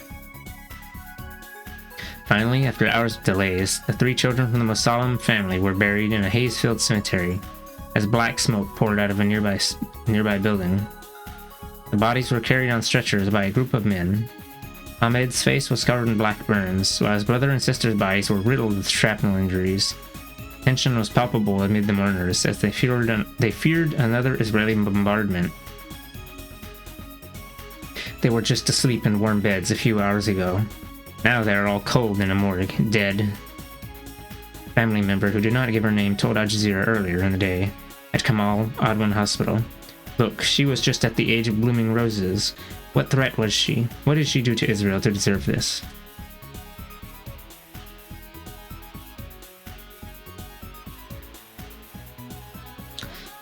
Gazans support resistance despite heavy toll. For decades, Israel has never offered anything free of charge. You have to fight to get what's yours, says Mohammed Judeh, a resident of Gaza.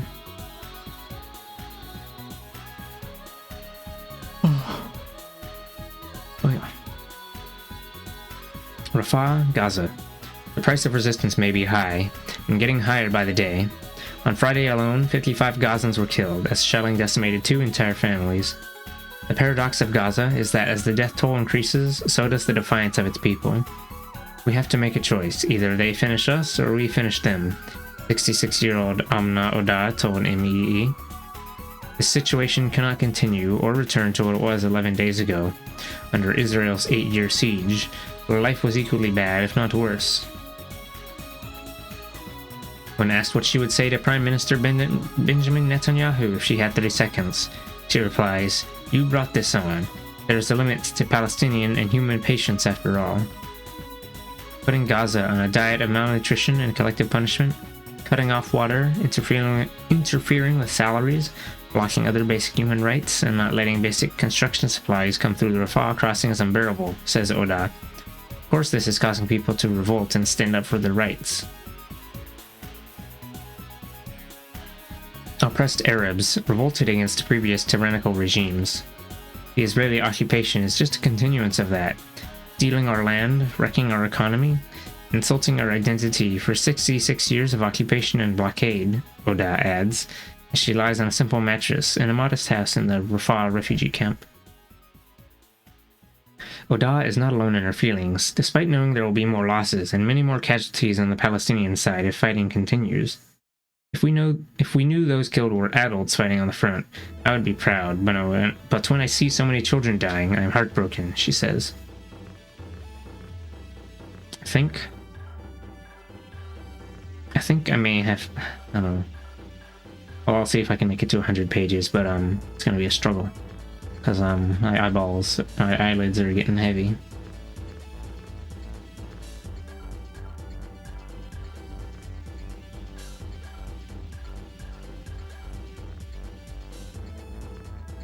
Okay.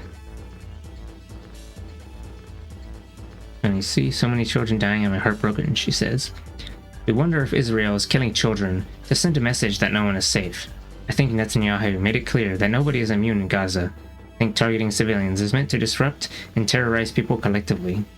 Mohammed, 45-year-old father of 4, also thinks Israel's goal is to intimidate people in order for them to turn against the resistance and give Israel the chance to continue its unreasonable demands and blockade. However, reality on the ground seems to indicate that the Israeli offensive, which began on July 8th, is having the opposite effect. People here are supporting the resistance. It's obvious in all areas, despite our suffering, says Jodeh. Jodeh does not think that Israel will succeed in its latest attempt at intimidation. He says that as hard as it may be, attacking civilians is losing its impact.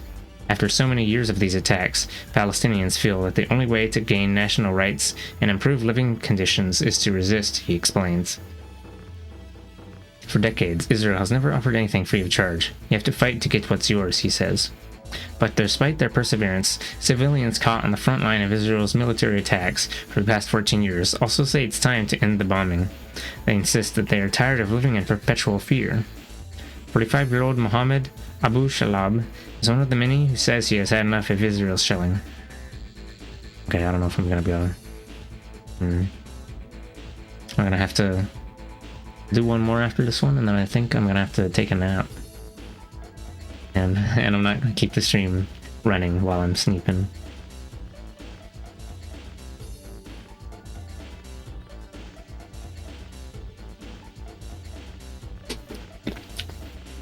The latest ground attack launched last Thursday forced him and his 10 family members to flee their home, which is right next to the ruins of the Gaza International Airport in Rafah.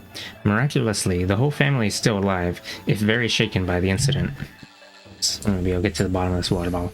We were indoors when 6 artillery shells hit our house, says Abu Shalab. One wall collapsed around us, forcing the whole family to run in the middle of the night to find shelter from Israel's tank shells. 4 of Abu Shalab's neighbors, however, were injured. We had to call ambulances as we couldn't walk because the ground was covered with fragments of nail shards from the missile, says Abu Shalab. Nor could we breathe properly from the white gas which came out of the rockets, making our mouths dry, he adds, while lying down on the soccer field of a UNRWA school, where many of the displaced had taken shelter. While the UN is providing the most basic rations, it has been caught unprepared for the scale of the emergency, with many of the displaced complaining that there are inadequate food provisions for the suhoor and iftar meals of Ramadan. In each classroom, there are usually around 50 women sleeping. Men sleep scattered around the soccer field, while others sleep out on the street corners. some using their sandals as pillows, others using their shirts and empty cartons of powdered milk. Even the UN schools, however, do not necessarily provide shelter from the shelling. During the conflict, ambulances have been fired upon and forced to retreat. Abu Shalab says that he was forced to walk a few hundred kilometers to a place where ambulances could be reached. Israel has previously been accused of purposefully targeting civilians and civilian infrastructure. Abu Shalab says that, at least for him, this war feels different from the 2008-2009 or 2012 wars. Before, we didn't have Israel's artillery directly targeting our homes, he says. Another disturbing development, according to Abu Shalab, is the alleged use of tall buildings by Israeli forces who use them as sniper stations. Jodeh has also noted this tactic and says it leaves Palestinians with little choice. After all, this does not mean that people are willing to go to a ceasefire. It's either we live in full dignity or have no real life, says Jodeh. For him, technology has shaped a new Palestinian generation that is unwilling to accept the humiliation that their families endured under Israel's occupation. We've done it for 66 years. Israel has to realize enough is enough, he adds. But the price of resistance is high. According to Palestinian sources, the last 24 hours alone have seen Israel launch 260 missiles and rockets, while Palestinian factions have sent about 105 rockets and mortars to Israel. The Palestinian death toll in Gaza is now fast approaching 300, including many children. One Israeli civilian and one Israeli soldier have also been killed.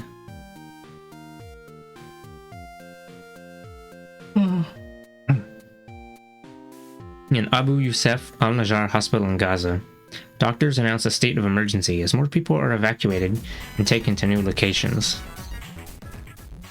Since early evening, we've been targeted by Israeli artillery, with leaflets dropped, ordering us to evacuate our homes, 38-year-old Hani al-Mamom told MEE.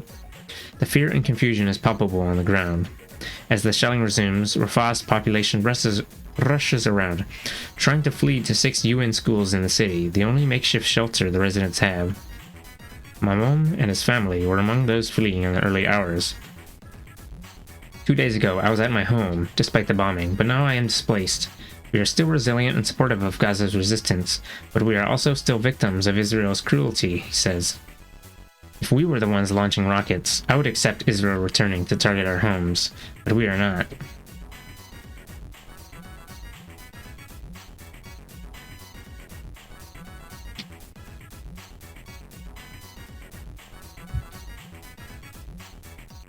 The increasing number of targeted civilians is raising questions among international groups about Israel's intentions. Mamam believes that Israel's war does not intend to break Hamas, just weaken it. He says that his children will not forget these sleepless nights when they grow up, and he fears that this only jeopardizes the chance for peace in the region. When a 7-year-old knows that Israel is besieging him at such a tender age, there can be no peace, Mamam explains.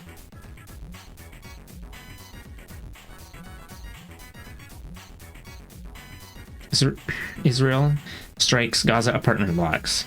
Gaza City apartment building has been hit by repeated Israeli strikes, leaving families in fear of the next bombing. Gaza City. Remas Kayed can recount the attack, which both her mother and father still can't believe they escaped alive. The Israeli F-16 bombed Mummy's bedroom. Look, come and see, the 6-year-old told Al Jazeera, going to inspect the damage to the family's apartment on the 7th floor of Daoud Tower. At 3 a.m. on Thursday, Khaled Kaid's father came to invite him, his wife, and his children to share a suhoor meal. As the family left their apartment, Khaled said, they just managed to close the door, and the building started to rock and sway from an Israeli airstrike. Frozen by fear, the family quickly went back inside, crammed into one room, shut the door. We were shaken by a bomb from an Israeli drone, Khaled recalled, while examining the debris from the missile which landed in the children's bedroom. Both Khaled and his father live in an apartment tower that is home to doctors, university professors, and civil servants. Just 3 minutes spared us from definite death, said Khaled, an employee of the Ramallah-based Palestinian Authority, as his daughter Remas explained what remained of her bedroom. The apartment's yellow curtains were ripped and burned. Clothes belonging to Kayed and his wife were full of jagged holes from the shrapnel. The bed was split into pieces, and the linen was covered in dust and smelled of hot metal. Israel is the tomcat of bullies, just aiming to terrorize trapped civilians in their homes, Khaled said. After 10 days of Israeli aerial bombings of the Gaza Strip, Israel launched a ground offensive into Gaza late on Thursday. Israel said the escalation was meant to destroy tunnels linking Gaza to Israel, and that its military was prepared for an expansion of the ground action. Israel has denied that it is targeting civilians in Gaza, instead arguing that it is going after fighters affiliated with the Palestinian faction Hamas. The Israeli army defended its military operation, accusing Hamas of hiding rockets and other weapons in houses, mosques, hospitals, and schools, and of operating deep within residential areas. The military also said that houses can be considered lawful military targets. Did I think this was part of a different one?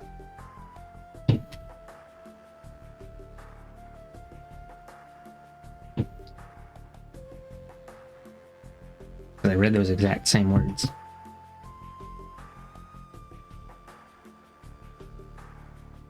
But Israel has been criticized by international human rights groups targeting civilian homes in Gaza in its latest offensive, as several apartment blocks have been hit by Israeli drones and missiles.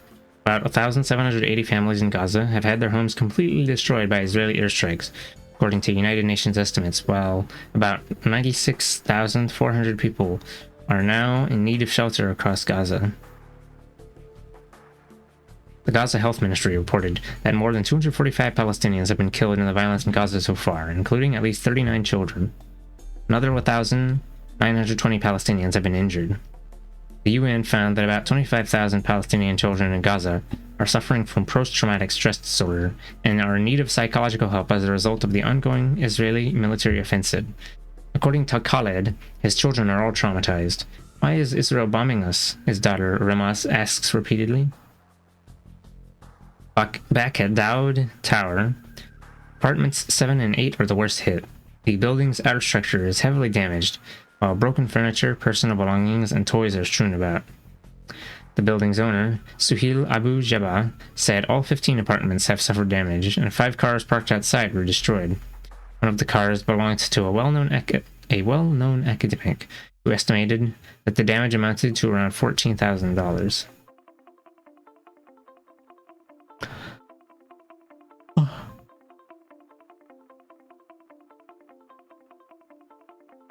On Thursday, Israeli F-16s fired 3 missiles at the apartment building again, one of which hit the building just as ambulances and fire crews were arriving. 5 residents were injured, including 1 ambulance crew member. Everyone from the neighborhood managed to run outside. We were all just terrified, shaking and children crying, said Khaled, who fled his apartment using only the light from his cell phone. The scene, he said, reminded him of an earthquake with flames in every corner, dust and smoke everywhere, and sharp, shattered glass all over the floor.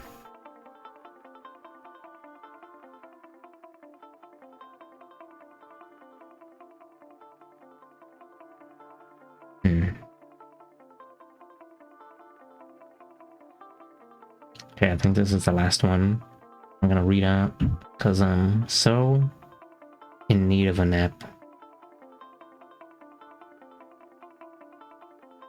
As soon as I stop, I'm gonna be fully awake and it's gonna be fucked up. Okay. 90% darkness in Gaza.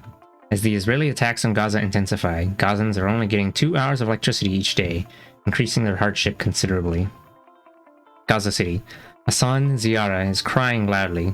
He wakes up his father Tassin, his mother, and 4 brothers too. It's after midnight, and very dark in the apartment because there's no electricity. His father asks him why he's crying, and 2-year-old Hassan tells his dad he's too frightened to go to the bathroom in the darkness. He usually has a small light on and is never afraid, but this almost total darkness scares him, and he won't move alone at night, says Tassin to MEE. Ziara blames not only the present crisis, but also Israel's occupation and a long-term blockade.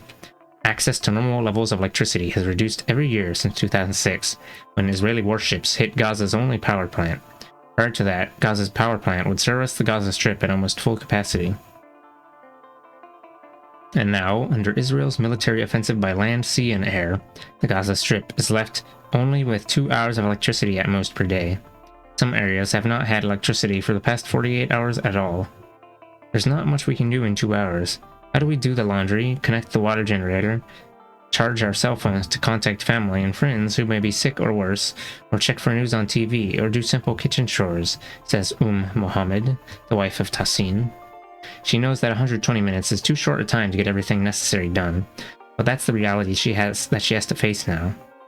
On Friday, Gaza's electricity distribution company announced that Israel refused to allow electricity already purchased from an Israeli company to be accessed by Gaza, meaning outages are up to 90%.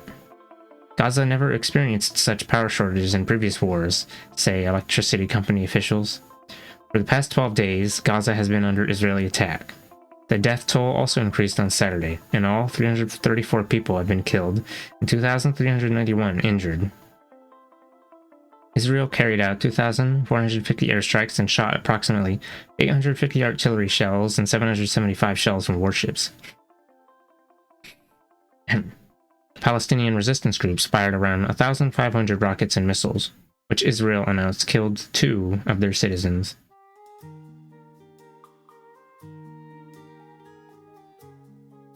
An entire 2 of them.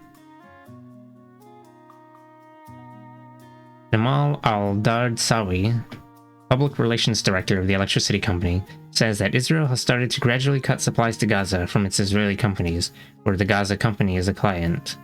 Meanwhile, Israeli F-16 and drone missiles have also severely damaged electricity lines, which Gaza purchased from Egypt. According to al-Dardsawi, 13 electricity lines have been badly damaged by either Israel's continuous airstrikes or artillery shelling within the past 24 hours alone. He indicated that Israel also refused to let his company workers repair the damaged lines, even to just relieve some of the darkness across the Gaza Strip. The electricity company is bordering on total shutdown with Israel constantly and deliberately bombing domestic power lines.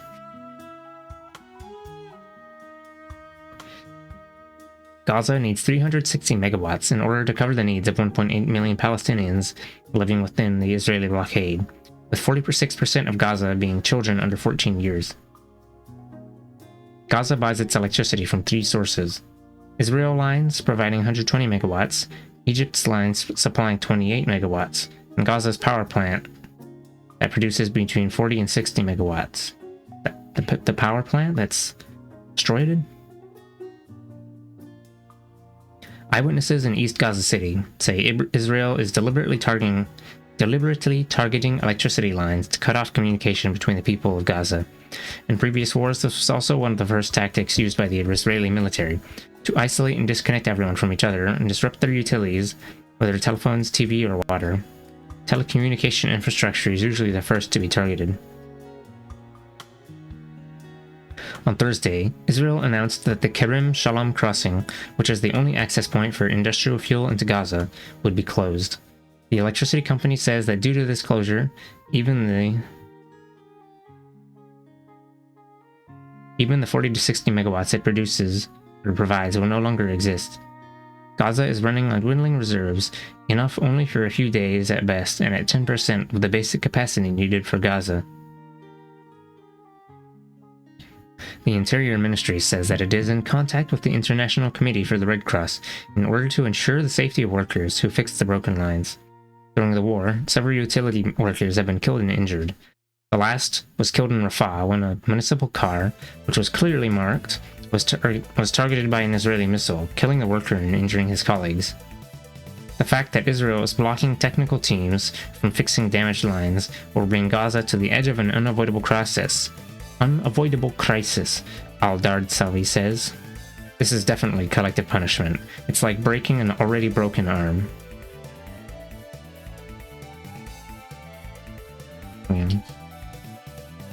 Okay. Let's see who's online.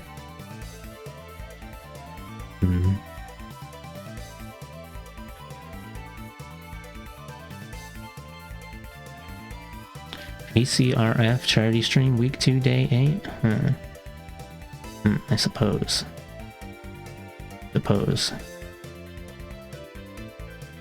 Let me check what they're doing right now. I wanted to see if anyone was doing any Palestine thing on my following list. Otherwise, I was probably just gonna raid into Snacko or something, but let's see what the...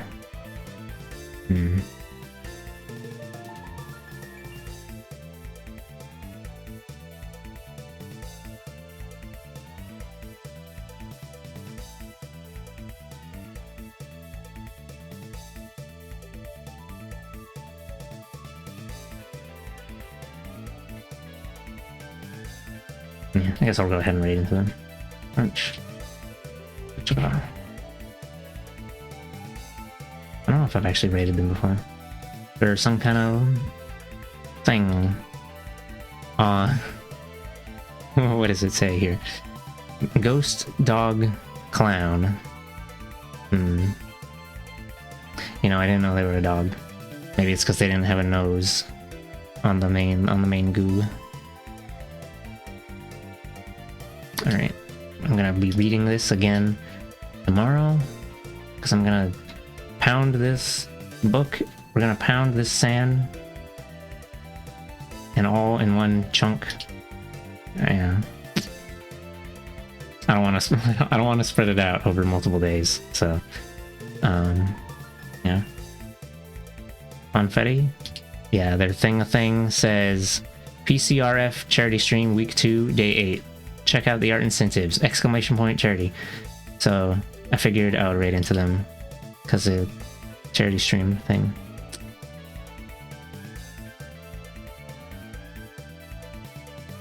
They got a new tuber at some point, and it's got big honking ghost titties. It's kind of fucked up.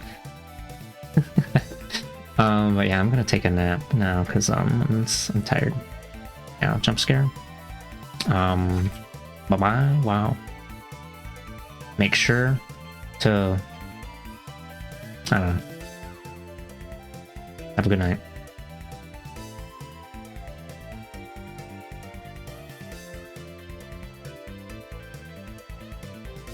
Oh.